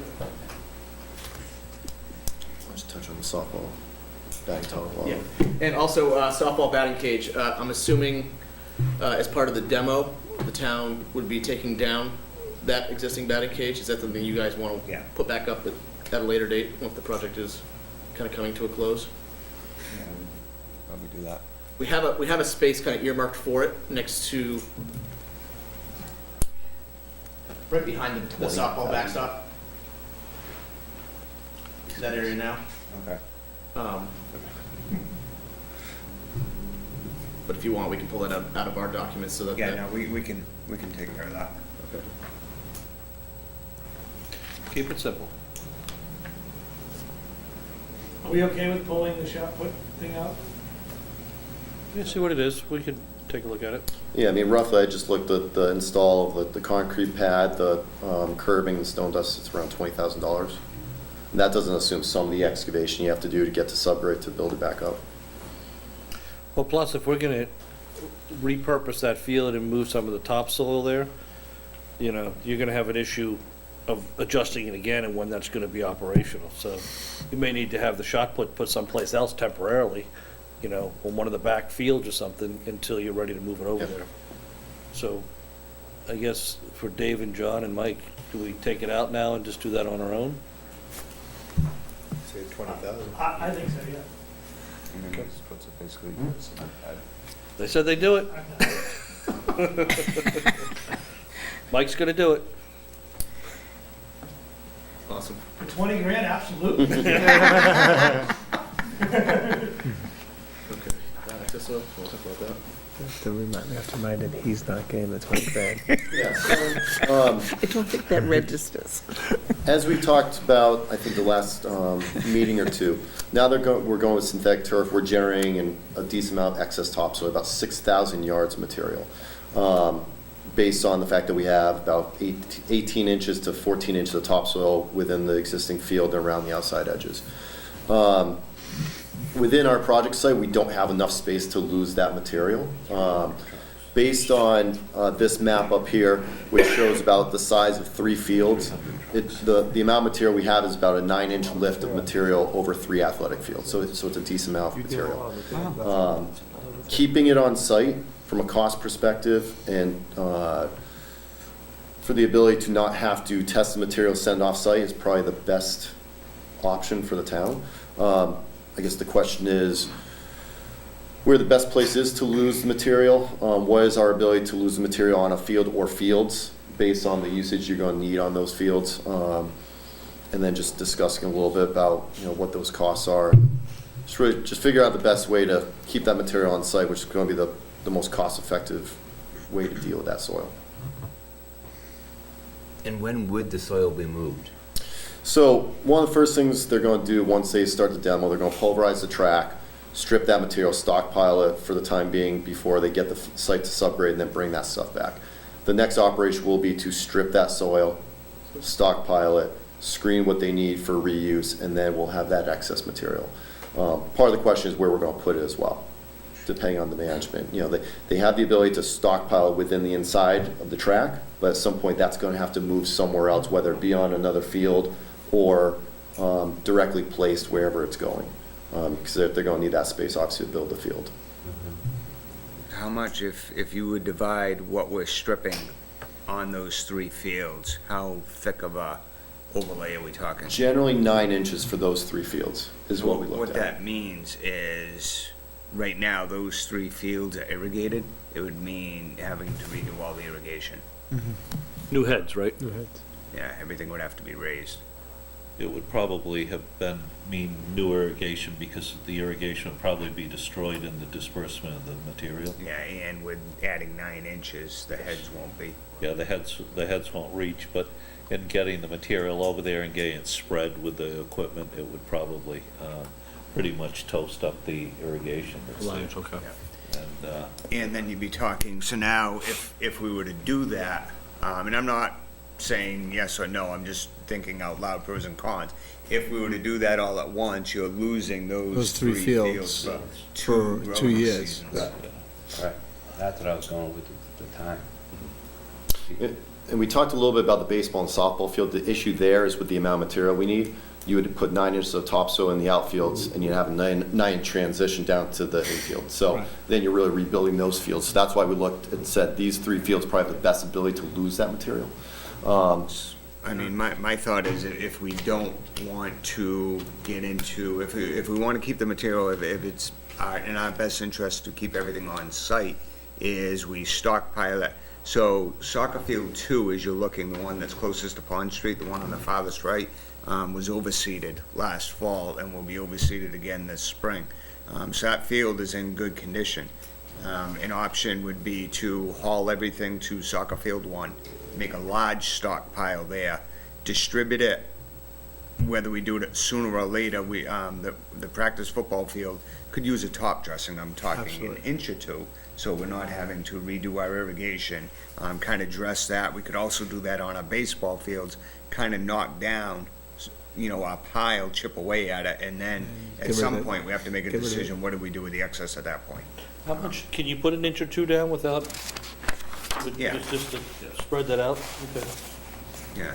Because, I mean, Obviously, that's not equipment we have, so it would have to be contracted out, but it could be done, and then we just would lose soccer field 1 for the amount of time, and at that point, then we could redistribute it and kind of do a thin overfill on soccer field 1, or build that one up and totally do it. I think that's money-wise probably our best option, or we have everything hauled off-site. so let How me suggest difficult, that, sorry, Wait a minute. how difficult would it be to transport some to some of our other town fields? We would just get into trucking and hauling costs. and if it's going on another town property, then you have to do testing too? You do not. So what we get into is, the most cost-effective option is keeping it on site. If you're moving the material on site, there's no testing required. The second option would be if you're moving topsoil from one property owner's property to another property that's owned by the same property owner, you don't have to test it. The third option we don't want to get into is giving it to another property owner, because then if you test the material, you don't know what you're going to find. Yep. Ideally, it's good soil and there's no issues, but if you test material and something is reportable, you have to report it, and dealing with that soil is a much more expensive effort. And that's why, option 1 of just keeping it on site is obviously the most cost effective. If you can truck it to other town-owned properties, whether it be a DPW yard or somewhere where you could stockpile for layer reuse or use it for other athletic fields, the premium is going to be for your trucking, but you don't necessarily, per the code, need to test. Here's my thought on here is, I think we need to work on our internal solution and how we want to free up fields, whatever it is. You've incorporated a cost to redistributing that plus overseeding and making that adjustment.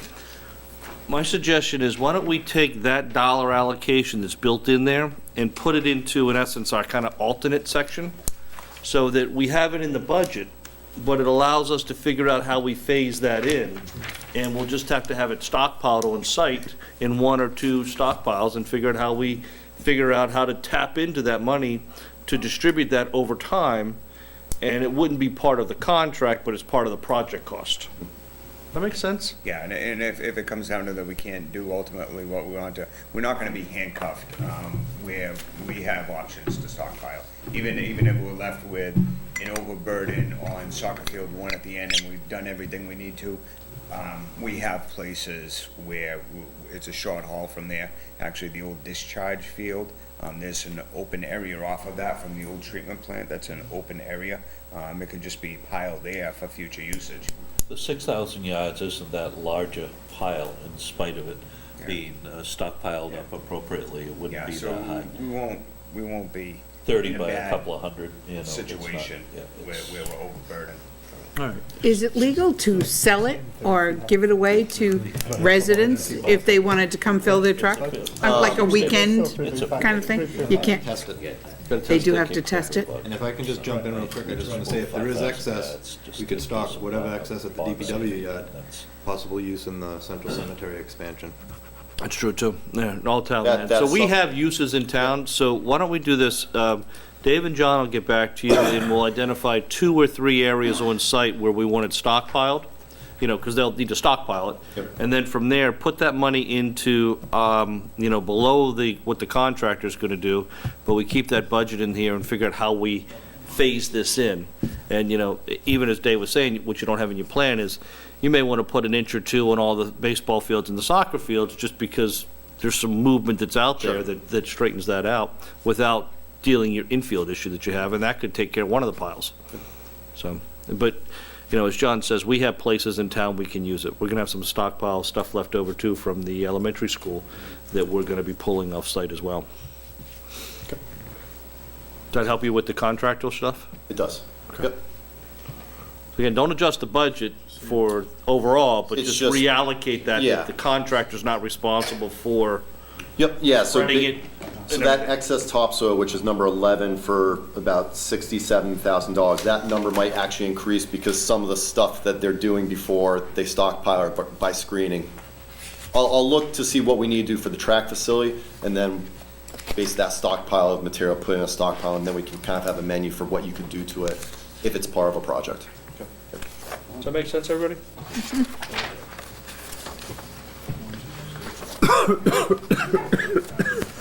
Building, yeah, so for the building, the big thing that we will just need direction on is what the final scope of that will be. We don't need to know the finishes of the building, because that's gonna be at a later date.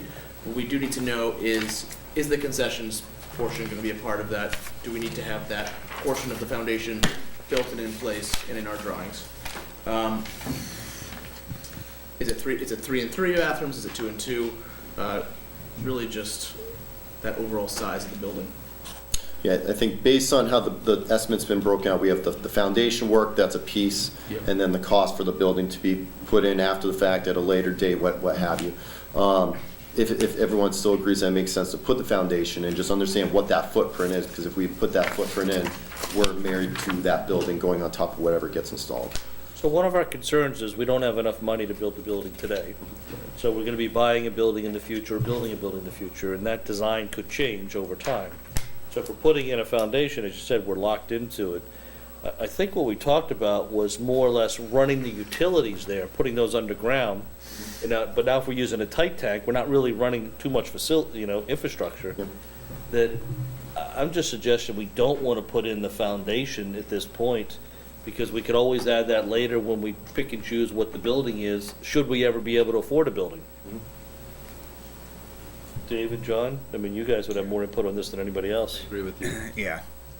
Yeah, I mean, because we could say, yes, we're gonna go with this building, this configuration, and then whether it's next year, 3 years, 5 years down the road, we may not be able to get a building to fit that foundation. So it was kind of a waste of money, in my eyes, to put the foundation in at this slab in at that point. I think we bring everything over there. I think we get our water line there.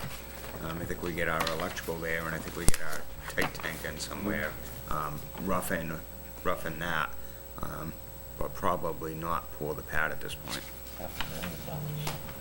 I think generally we have asphalt around the edges, so what we could asphalt that entire area. And then that'd be probably the least expensive pavement you could put down that you could remove. Yeah. Put the footing in at that time.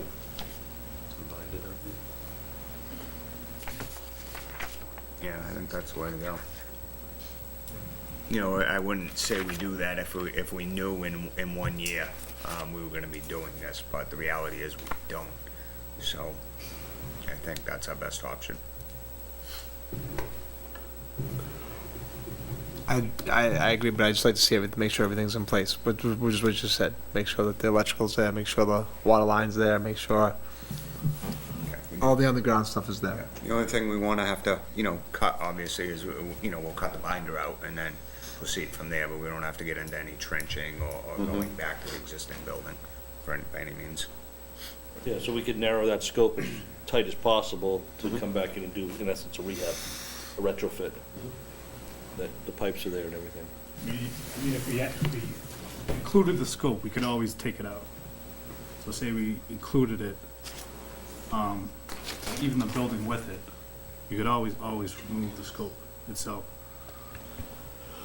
If say we come in, I don't know, we might not come in under, we might come in over, but say we come in $50,000 to $60,000 under. Yeah, but you're looking at $500,000 for this building and Right. build out.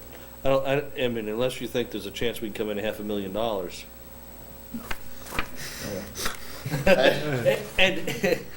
And the other thing too that, But even if we did at that point, we could, are you saying totally even remove it as an ad alternate?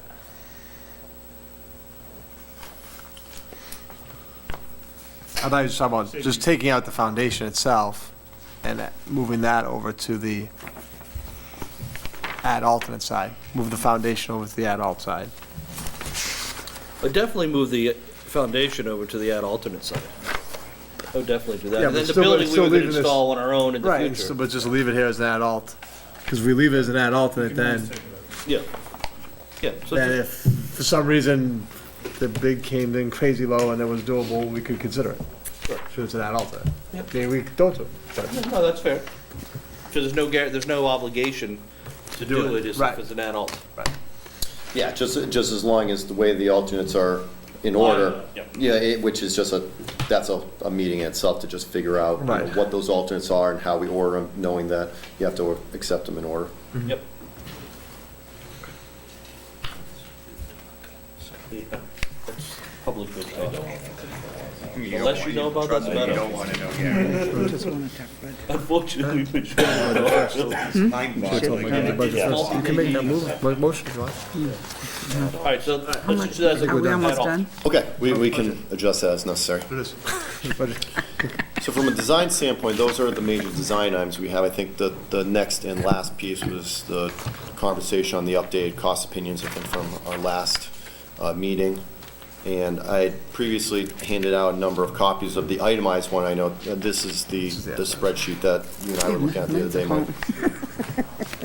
So let me jump in here. 'Cause Please. I think there's three things I want to address. One is that the chairman and I were talking about some defined language in the CPA program talks about that these funds cannot be used for a stadium.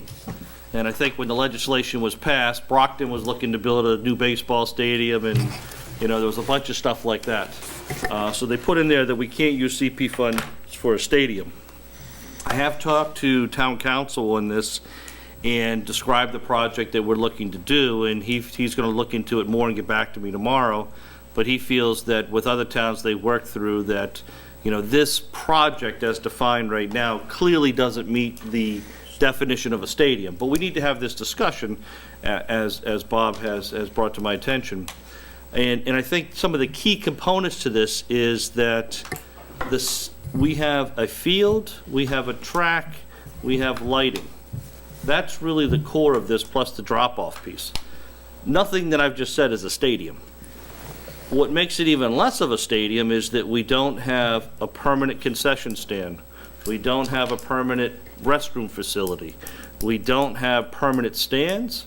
We don't have a permanent press box and stands tied into that. And those are all, as we've died in here, is movable, you know, type facilities. So based upon all that, town council feels that, you know, that beyond a reasonable doubt, this doesn't fall into that category. But we need to discuss that and at least bring that to everybody's attention. And Bob, you want to jump in for anything more on that? Sure, well, everyone needs to realize that prior to 2012, none of this could be even discussed. It wouldn't have been discussed because it wasn't allowed. The legislation wasn't changed until 2012 to actually allow this. But the legislature specifically said recreational use shall not include horse or dog racing or the use of land for a stadium, gymnasium, or similar structure. And that's in one of the news releases that has come out of the Community Preservation Coalition. But I think the key is that they then go on to define the word stadiums, and it says, while there's no definition of the word stadiums in the CPA legislation, the Random House Dictionary defines one as a sports arena, usually oval or horseshoe-shaped, with tiers of seats for spectators. And it then goes on to say, while athletic fields, perhaps with small movable bleachers, are clearly fine, large high school stadiums with fixed bleachers, press boxes, and similar large structures are problematic. My feeling is, and in discussions with the executive director from the Community Preservation Coalition, he was pretty concerned that when I was talking about this, that it sounded like a stadium to him, until I mentioned that we were using portable bleachers, and we specifically were using portable bleachers so that we didn't have to worry about putting in permanent restroom facilities and things like that. And he says, well, that's an entirely different aspect that I've never really even run across, which was interesting because he's been executive director of the Community Preservation Coalition since the Community Preservation Act came into being. He did say that all of the others that he's ever dealt with have had fixed stands, and therefore he felt that, you know, there was a reasonable argument that our facility would not be considered a stadium. It would be considered an athletic complex, whatever, but not a stadium per se, and therefore wouldn't go against or what the legislature wrote. He also emphasized to me that this, in his opinion, was an entirely local decision, and it became the decision on the part of, in this case, the Community Preservation Committee to make that final pronouncement as to whether it was a stadium or not. The other thing that was mentioned briefly by Michael was that between the last meeting and this meeting, we were talking at the last meeting about potentially using state match funds to actually pay for some of the bonding, and we have determined that is not acceptable. You cannot use state funds at all for. Can we just stay on the stadium piece, and then we'll get to the funding piece? Okay. So the stadium part of it is, you know, it appears to me that we are on better grounds by virtue of having portable bleachers, not having permanent restroom facilities and that sort of thing. If we were talking about, you know, permanent bleachers and restroom facilities, I think we'd be talking about stadium here, and I think we're therefore on much more solid ground. In addition to what Bob has mentioned, again, I think town council feels confident that they can make sure that the wording is clear that this isn't stadium. But when we get into the financing piece for boots and suspenders, you know, again, I think we're all on good ground right now. But for boots and suspenders is that, you know, we're looking at the clearly non-items that CPC can participate in is the synthetic turf. And we've estimated that to be $581,000. What we're also doing is based upon, and this gets to your second point, which is what Fran offered for the challenge last time, is that we develop a funding program that only focuses on the town contribution that can be used for open space. And as Bob started to go down, was that you can't use the state component. And we have built that into the program, so that's not an option there. But really what I'm getting to is, when we look at what's proposed here, is the town is going to have to find one-time money in essence of at least $300,000+ more than the turf cost in order to make this project work. And the boots and suspenders piece is that $300,000 could pay for the portable stand and the portable press box, and then there's no CPC money that's ever used for that. So I think we have a way of, for the boots and suspenders, of dealing with the stadium component to eliminate that on multiple different levels.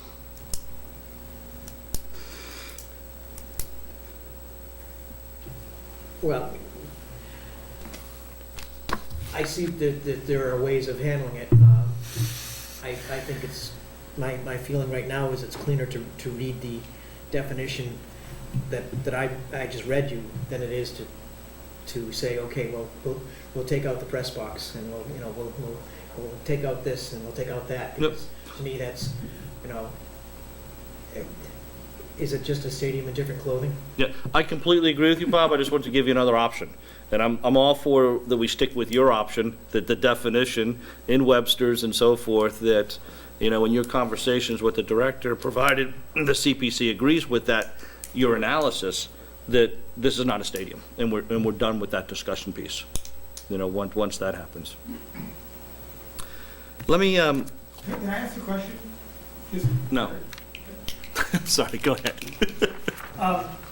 There have been other schools, and I'm not 100% accurate, that have done just that in terms of left their existing structure, like the bleachers in place, and put in a turf and a track around what was there.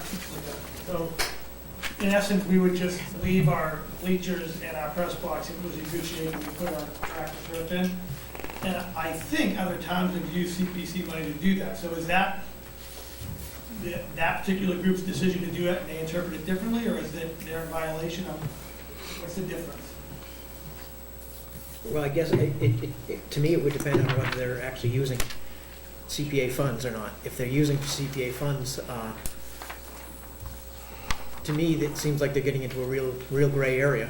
Okay, so it's their interpretation. So I believe that they use CPC funds to support the project, not fully, but in some way. So then they would have interpreted it differently, I guess is what I'm asking. I mean, the executive director of the coalition asked me, he says, do you have a name for your field? And I said, no. It's Carver High School football field. So he says, it's interesting, because he says, I start talking to some people in other towns, and he says, do you have the name for your field? And I say, oh yeah, it's Legion Field in Weymouth, or it's, such an, McGrath Stadium or whatever. And he says, therefore it's a stadium. Or if it's a Legion Field, it's a stadium. But he says, it's, he says they're trying to make sure that it's used for, it's not used to build grandiose facilities, is what he believes the legislature was actually getting at. But Bob, isn't it also true that if the stadium piece of it is already there, that they can use CPA funds just to rebuild the fields? So they're not touching the stadium. And I think that's what I'm referring to. That's the way I understood your question. And I understood that, but I'm not sure exactly how that's interpreted. I think Bob doesn't want to make this more complicated than it needs to be, is that Bob's talked to the state director on this, he's read the definition, he's advising the committee that what we're proposing here is not a stadium, so therefore it doesn't trigger that. So we don't have to find out my scenario or Mike's scenario, that on the face of it, it's not a stadium, based upon what we have, and that's clear. Is that correct, Bob, how you're trying to describe this? I mean, when I read, well, athletic fields, perhaps with small movable bleachers, are clearly fine. That's what we're doing. That's what we're doing. That seems to me to fit. So we've ended that discussion. Let me go into this next sheet that I just passed around, and this is one of the assignments that was asked at our last meeting to kind of, and I may have run out, did anybody get 2 copies? I may have run out as I passed those around. This was in the email. Can you go that way? Yep. This was in the email that I went to the committee. Going that way? Does anybody else need one over there? Here's another one coming down. Very nice. Yep. Yep, there we go. Good chair. All right. So the top sheet is what you saw at our last meeting that we had, that kind of laid out what has been done for CPC since its beginning in 2008 through 2018. And as you can see, that there has, been well over $6 million between the tax surcharge and the state distribution coming into the town. The green number is, the highlighted is what we're receiving in 2018, this fiscal year that we're in. And I want to emphasize, if you focus on the 473 number, that is what we're getting for state surcharge. That number goes up every year. And what I've done for the column below here in yellow is I've increased that 2.5% per year, just to, again, show what those numbers would look like, which is what the committee asked. What I also did, kind of taking a conservative approach, was I just reduced it down from the 136 that we received from state distribution down to just 125. Whether it's 125, 100, 150, we don't know exactly what it's going to be. What we do know is that in the 136 number we received this year, the city of Boston is paid out of that number. So it's not like we're waiting for Boston to come into the program and it goes down further next year. That's in the 136 number. Because obviously when the city of Boston comes in, and if you just look at some of our numbers, we dropped from the 200s down to the 150 and the 136, which also I believe includes Springfield too. So, you know, this, again, just kind of lays out what the future distribution will be going forward. From there, then at the bottom of the page, this includes all of the funding that we currently have in balances for each one of the projects, or which is set aside in the current designated and undesignated funds. And this is as of 1/12/18, which is, again, in the email that I sent out. Currently, what we have in the open space is $80,000. Community housing's $360,000, historic's $169,000, and the undesignated is $955,000. In addition to those four numbers, there's one other number that I didn't put in here because it's money that's come in this year. And so far this year from the tax side is that we've received $357,000. Which really can technically be added, you know, 70% of that number can be added to the undesignated. Of the number I just mentioned, we're going to have to distribute at town meeting 10% of each one of those numbers to the three categories. But again, keep in mind that there's an additional 357 that I purposely didn't show on here because it's money coming in. Yes, Fran? So it's not on the, out of the 473 or the 485? For 2018 or 2019? The 357 is actually money that would be out of the 473, the green number. The green number. Right. Okay. That's what that is there. Yep. But in these totals, I don't have FY18 money included. Okay. This is all, and really what these numbers are is really, once we make the transfers after town meeting for the 10% in the categories that we didn't use the cash out of, that's what the number is as of January 1st, more or less. So again, of those numbers there, there's technically an additional already received 357. Eventually that'll add up to the 473. Mm-hmm. So from there, then we go on to what are the existing projects that are out there and what are their balances. We have the elementary school, which is the 983. Plus, we've been authorized to borrow $1 million. And as you recall at our last meeting, I said, we don't want to borrow that amount of money because we have enough cash in our undesignated fund to pay that out of cash. And we really only need 800,000 more or less of that $1 million. So that would cover the elementary school. The master plan, there's 17,000, and I think there's going to be some documents to close that out. The middle high school track, that's what we're doing now, so that study's still ongoing. And Ativius hasn't billed us yet for that, but they are going to be doing that shortly because they're changing their financial system. And if we really don't like their work, we won't pay them. But no, but they've been doing a great job, as you all know. Forest Street, there's 144,000 left in here. I know there needs to be some additional money left into there, but it's probably not $44,000. You know, so there's potentially about I'm going to just say $100,000 that could probably come out of there to be reassigned. Again, we want to leave some money in there because there's some irrigation and some other work that they want to do down there, but nothing like the old project. The Route 58 Pocket Park, we're still trying to get money out of Mass DOT. They built it. It's just a matter of processing the invoice or at least demonstrating that it was paid for so we can then have CPC sign off on that. The records preservation, I'm told by the town clerk that she has other things that she's going to present to the board that still fall into that category, the $40,000, because she was able to save some money. So I would suggest that gets left alone. Crystal Lake, there's $1,500 left. I don't know what status of that is, how you want to deal with that. Lakeham Green, there's $28,000, and again, I'm not sure how you want to go about utilizing that, but again, this is what the balances are, and then finally, that's what's in CPC administration. So that kind of covers that piece, and based upon some of the, I'm passing around a slightly updated version from what I emailed out, as to what the cost is of our new version B. The bottom line doesn't change. The analysis doesn't change. It's just that there's been some adjustments that Ativitas has made in here.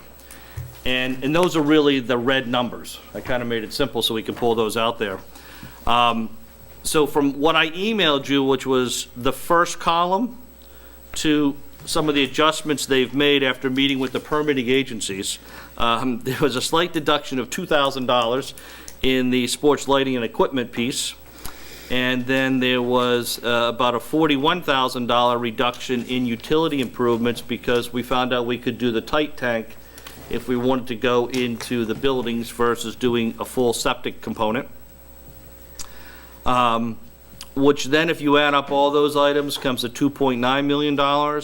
You add in the 4% for the general conditions, the overhead and profit, then a 5% contingency. That gets you to $3.4 million.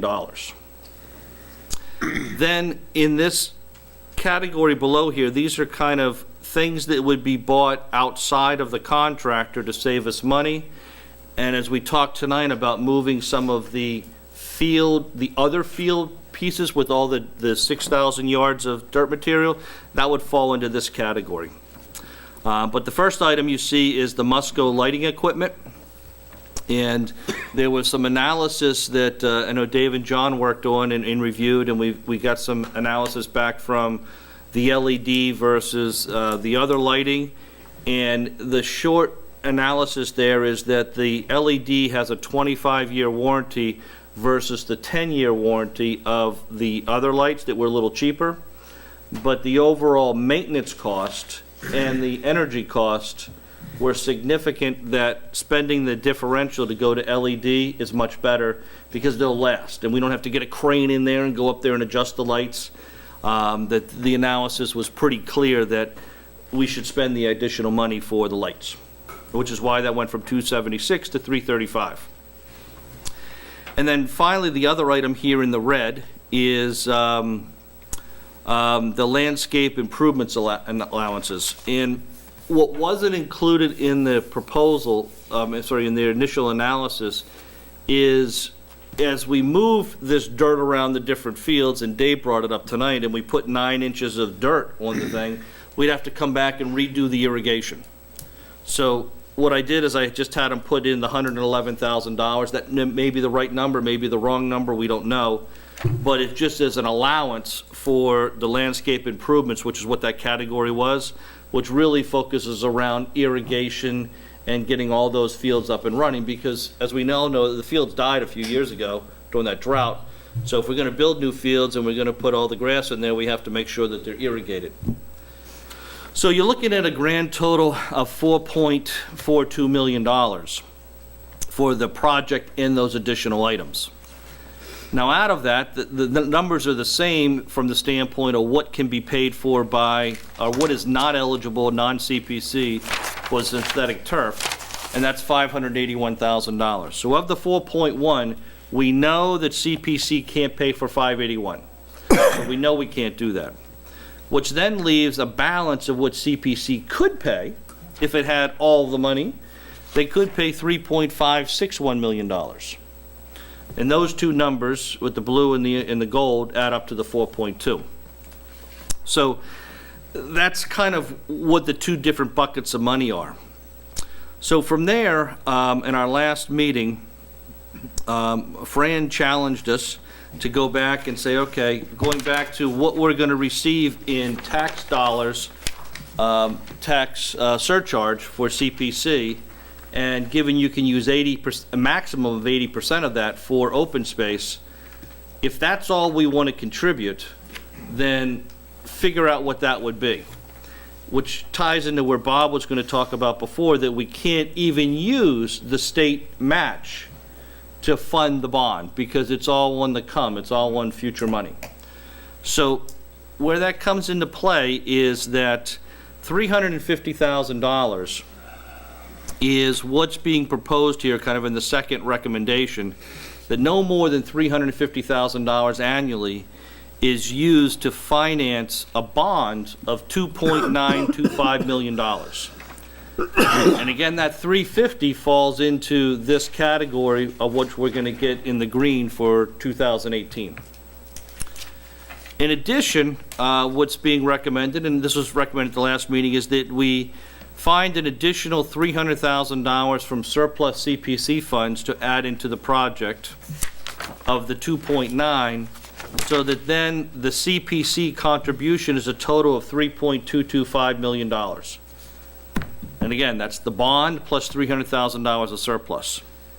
So when I take that 3.2 and subtract it from the $4.1 million of the grand total of the project, that leaves $917,000 that, and I'm sorry that says CPC share, those should be flip-flopped. That would be the town share of the project. So the town's going to have to come in with $917 to fund the project. Now that $917 is well above the $581, but in order to fund this project as defined, that's what it's going to need to be, and we have to find that. And right now, I'm proposing that that would come out of the town's free cash at town meeting to fund that, and I've identified a funding source. It eats up most of that money, but since this is being designed as a community project, it's the appropriate use to use that money for one-time purpose. So that, in essence, is what is being proposed, following our meeting last night, to meet what the CPC asked me to do, is to go back and figure out how you can finance it just on the town tax surcharge. I believe we've accomplished that. And then the rest is going to fall on the town to pay for out of free cash or the one-time money. Can I just bring up the fact that I said I was speaking for myself? I know, that's why I said it was your idea. Yes, Your not idea. for the committee. Yeah, So the Fran? committee did not charge you, and it wasn't kind of an agreement that if you did this, we'd move forward. Understood. Okay. Understood.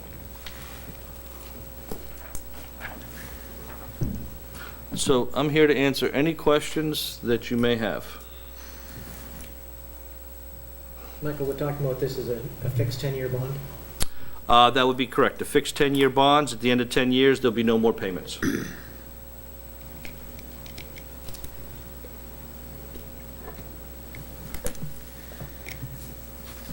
Bond counsel costs associated with that, is that figured in here? It's all figured in there, yep. Yep. Yeah, I went to bond counsel and actually our financial advisor and had him run some scenarios as to what a 10-year bond would look like. Because, we don't want this to go on forever. Rates going up? Yeah, well, rates are going up, and, they have a small little fraction in there to deal with any type of rate adjustment. And they anticipated that we would be going out by June 30th of this year to do the borrowing, sometime after town meeting, but before June 30th, which we'll then have to go to our rating agencies and get our bond rating, and hopefully, I believe that we should be getting a positive improvement on that this year after all the initiatives the town has done. We actually have to go out for some additional bonding for some other town projects, which would include permanently funding the middle high school roof, which has been constructed, but it's on temporary borrowing right now. Town meeting's already approved that. And then we have two other projects that we have built into our capital stabilization and debt fund for building a new police station and building a new council on aging addition and improvement to that facility. So if this is something that gets approved, we're going to be going out for, in essence, about $13 million of bonding capacity this year in that timeframe.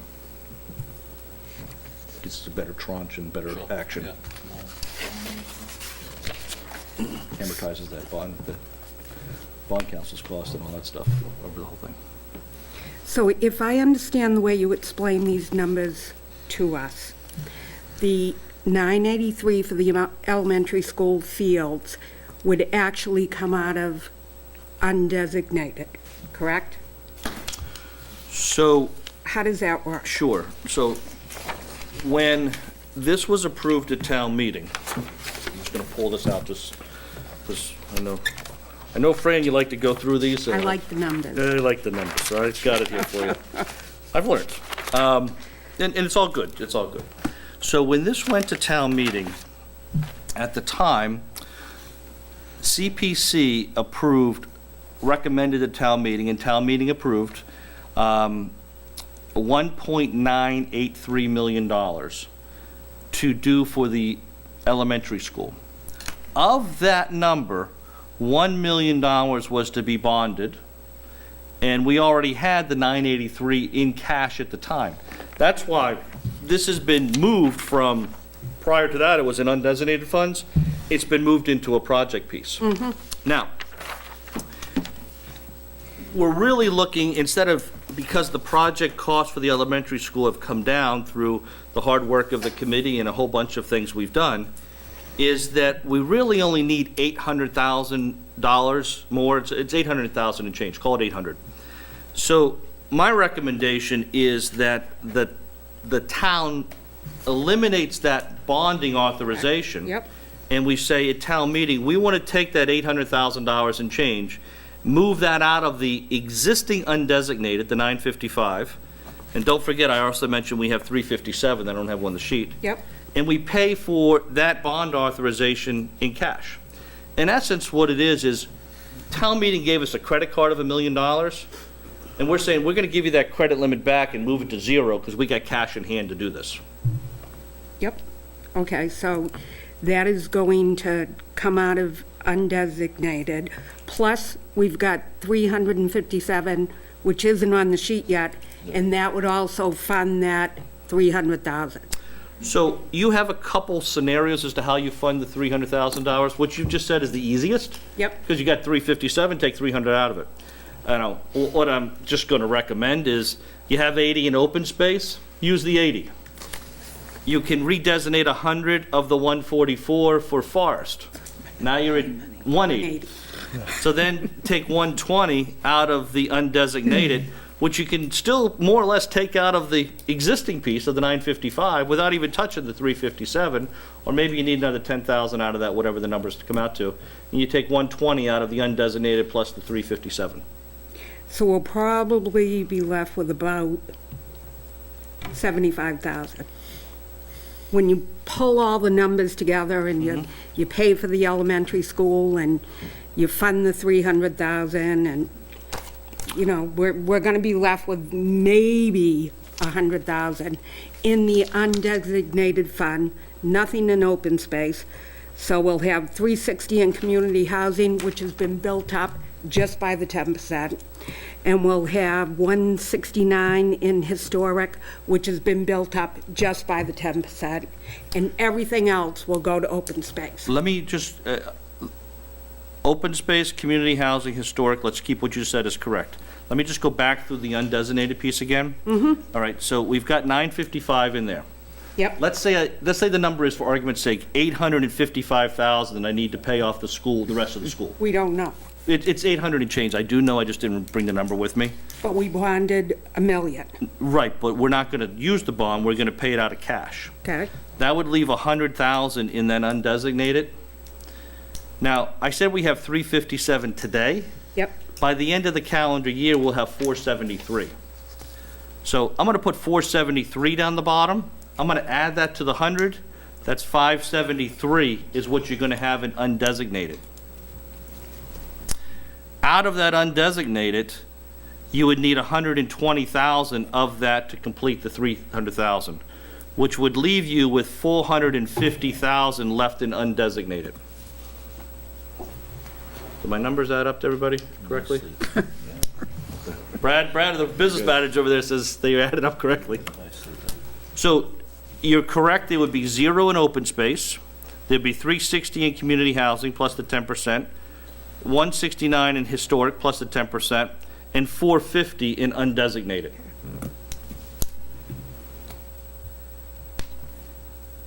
When does fiscal 18 end?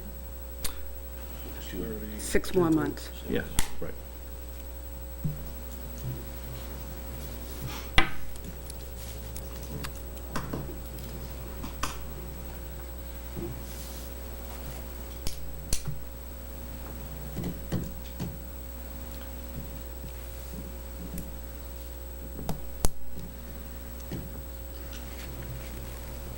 So, I mean, the beauty of what's being done here is this is an expensive project, and, you know, as you saw at our last meeting, the project originally started out about $5.5 million.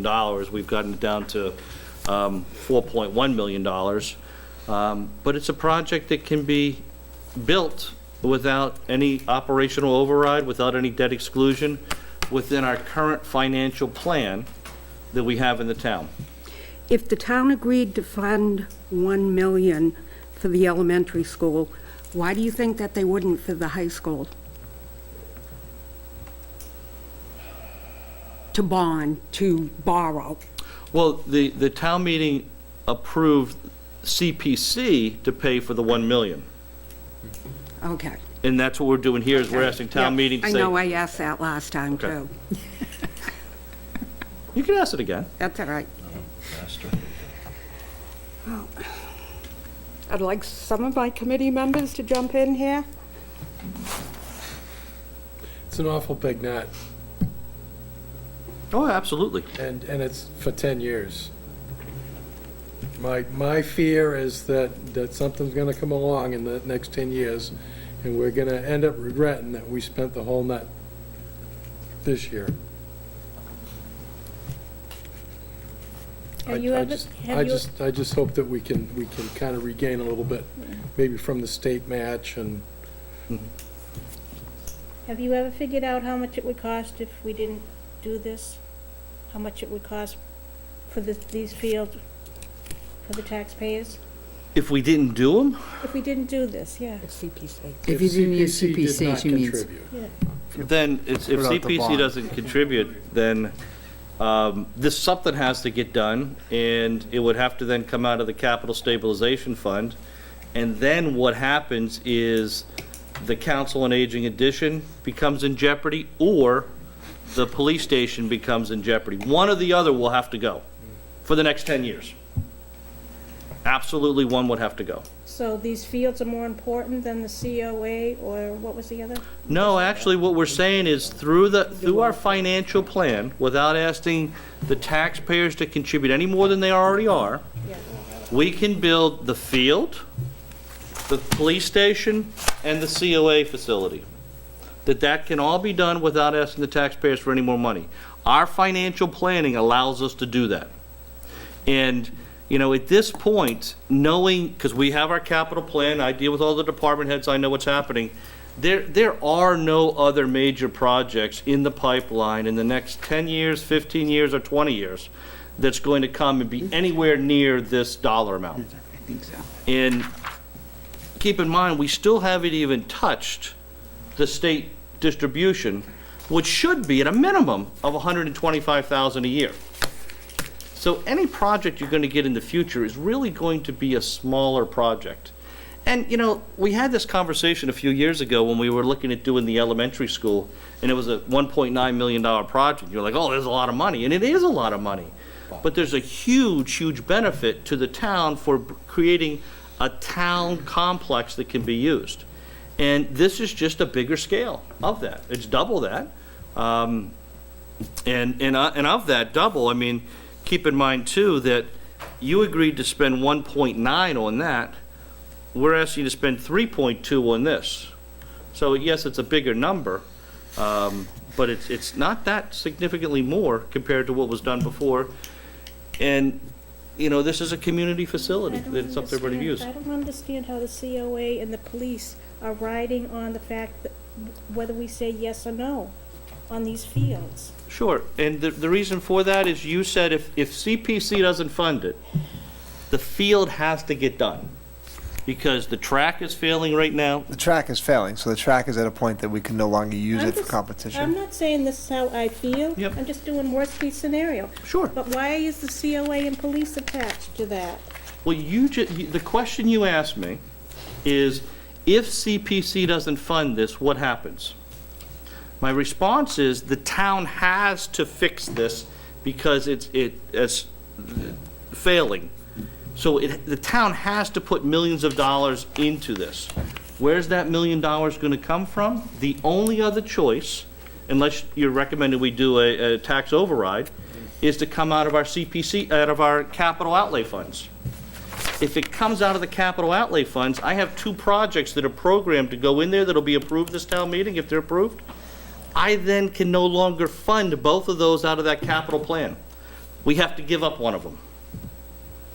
And again, we're able to fund this if CPC commits to it. If CPC doesn't commit to it, we have to drop a project because this has to be done now. How far have we gotten with the COA anyway? How far have we gotten? Yeah. We have some conceptual plans, we have a budget, we have a meeting next Thursday morning, and we've got plans that we've already been looked at, and we're gonna have some public hearings on it. It's ready to go to town meeting. Police station as well. And where is this, I know we're off topic here, Mhm. and it's getting late, but where was the COA supposed to be? The new one? Right now, the COA is, I don't even know if I have the plans here, but that's, the COA right now, as proposed by the COA Board of Directors with Judy Wardle in there and others, is slated to be done on the back of the library. Okay. So, Michael, I'm not convinced that, I mean, we can sit here and sort of add numbers and then subtract numbers, and I'm not sure that keeping everyone here for us to add and subtract numbers is the best use of their time. So maybe it's worth you and me getting together and coming up with because what I've just come up with, what I think is an excess, a surplus of 621,000. Given the additions, subtractions, it looks to me like there's a potential surplus that we have of over $500,000. Okay. In So I'd like to CPA get- funds? Pardon? Is the excess in CPA funds? Right. Okay. Basically, what I can go through it for you. No need, I just wasn't sure. Take the undesignated funds, add in the open space, add in 285,600 for the present, 357,000 we presently have in hand, which is 80% of the 357,000. Oh, no, the 357 is all in hand. The 357 is part of the 473. But That's all you have to do. okay, but the 357, I took only 80% of that. Oh, okay. So that's 285,600 Yep. for $1.32 million. Mhm. Add on another $100,000 coming back from forestry. Mhm. That comes $1.42 million. And then you subtract off the 800,000 that you talked about subtracting off for the Elementary school. elementary school, Mhm. Right. which brings us down to 621,000. Mhm. That's the way I arrived at that. Yep. Those numbers look good. And then out of that, you'd need to 300, or 220, because you got 80 in open space to get to the 300. No, because I've taken the 80. Oh, you took the 80 out? Okay, so you need 300 out of the number you just gave. So then we'd end up having essentially $320,000 left in undesignated funds. Okay. That's my rough calculations. Mhm.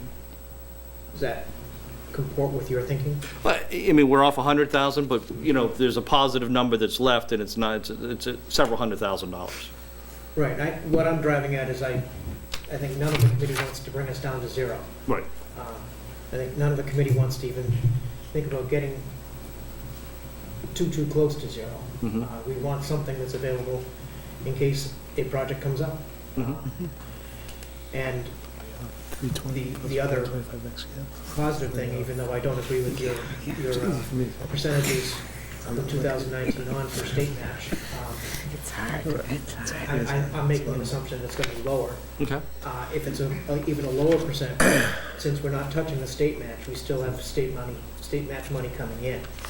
So we're not totally, every year, I totally understand what Kevin's saying in terms of, if some big project comes up, we want to stop a 40B and we want to do something to stop it,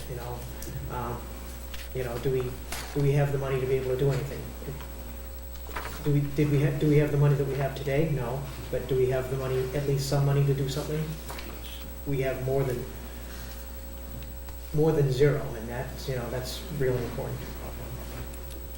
And you know what we could do, Bob, is we could take this sheet right here and put in your lower number, and then we could subtract the debt payment out of here and actually see, and we could agree on a number, what it's actually going to be each year, and then have that at your next committee meeting when you go to have your public hearing, and have that available. So it would show what that really looks like at that level of detail. And, you take the 125, we can put in 100,000 in there and use that as the number, and it's a basis to build something on. I took something lower than we're getting right now, but if we want to drop that down to 100, we can do that. And you did say that Boston and Springfield were already built in here, but they're working hard for Worcester right now. Okay. So we'll drop it down to 100. Do they do another maybe plus money flying out the door the other way?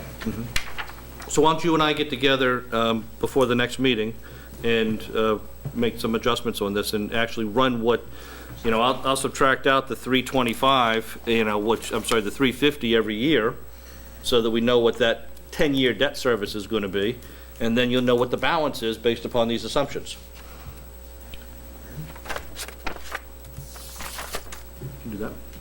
That sounds good for the CPC? Would you also agree that we put a percentage to it and agree that any of the savings go back to the CPC?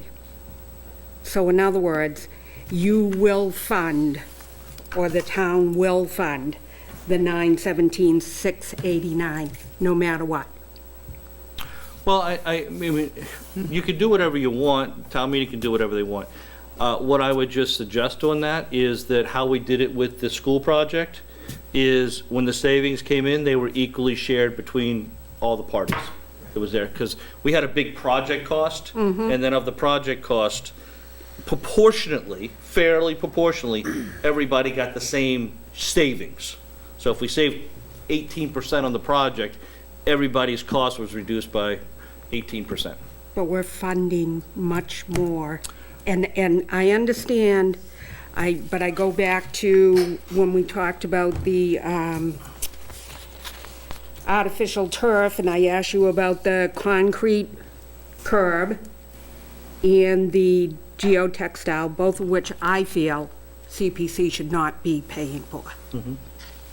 Well, right now it's showing that the town's paying a lot more than is required. I know, but and just what I would just add to it, I know what you're saying is that, there are a lot of pressing needs for the town as well that aren't on the come that we're giving up this year because we're putting all this money from free cash into this, that there may be some things, and there are some things that we're just not going to tackle this year, that we're just going to have to hold off a year on. So if I could end up coming back here and saving you $300,000 and us $100,000 on the total project cost or some ratio like that, that gives me $100,000 to do things that I know I'm pushing off this year in the town. So I would just say, keep the same model we've done for the elementary school. Seems to me the proportional is acceptable to me.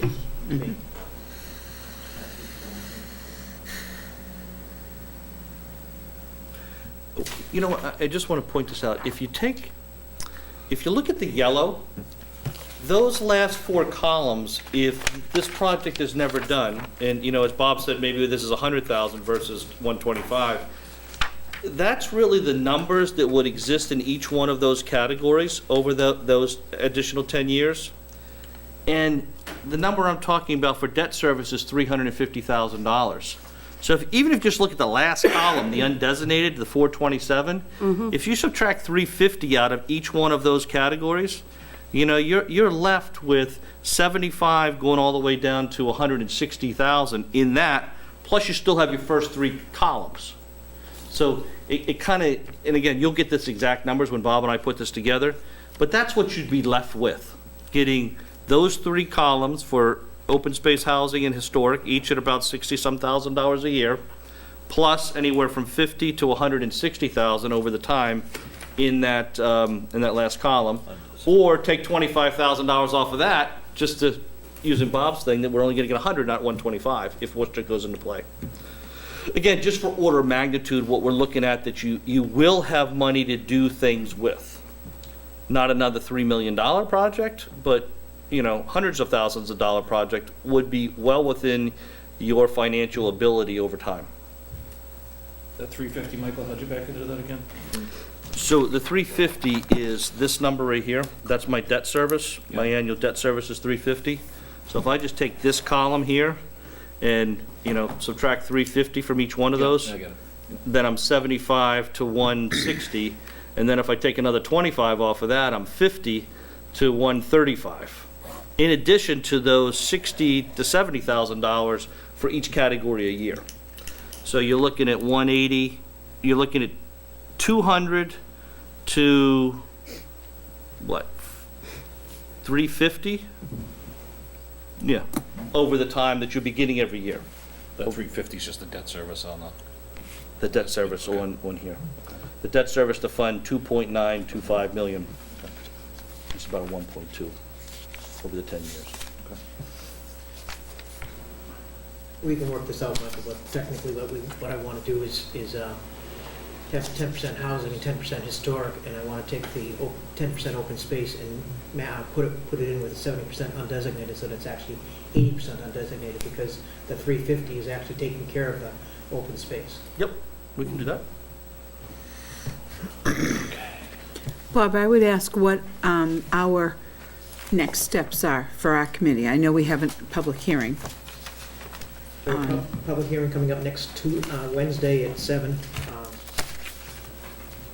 I think I actually have to get the committee together to vote on one of these items here anyway. It's the 17,599 tonight. Okay. But I think we can maybe caucus right now and discuss that, and then if everyone is in agreement with Michael and I talking and getting this sheet so that it better explains what's going to happen to all the Community Preservation Act monies, and then we'll get it out as information sheets to all the committees so the committee can take a look at it, and as information sheets, fire questions back to me or to Michael and get us to answer if there's glaring problems, get us to answer as quickly as we can so that we can sit here on Wednesday night and actually not be asking questions that we should have been asking earlier. I guess I was wondering, do we as a committee vote on this before or after the public hearing? After the public meeting. Okay, that's what I was getting at. So let me suggest this. Bob, you've got a few minutes you need to do with your committee. I think our committee's probably, there's nothing more for us to do tonight, except we have the hearing next week. It'll take me 5 minutes to go in here and update this, just as you talked.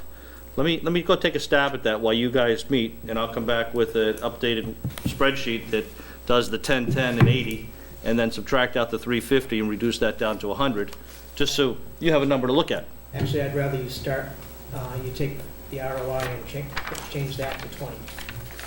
ROI. Instead of 125, figure out what it is. 20% off. 20%. As opposed to the flat 100.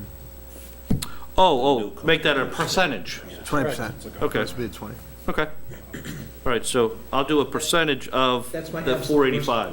worst case scenario that I've heard. 20%. Okay, I can do that. I'd rather deal with the worst case scenario than be too optimistic. Yep, no, we all want to be Been conservative. too many years in kindergarten. So, does that sound reasonable? Does anybody have any questions from the Sports Complex Committee? So why don't I take a motion to adjourn the Sports Complex meeting? I'll go work on this, give this back to them, and then we'll meet next week. So moved. Make motion to, Stadium? In favor? aye. All right. The state?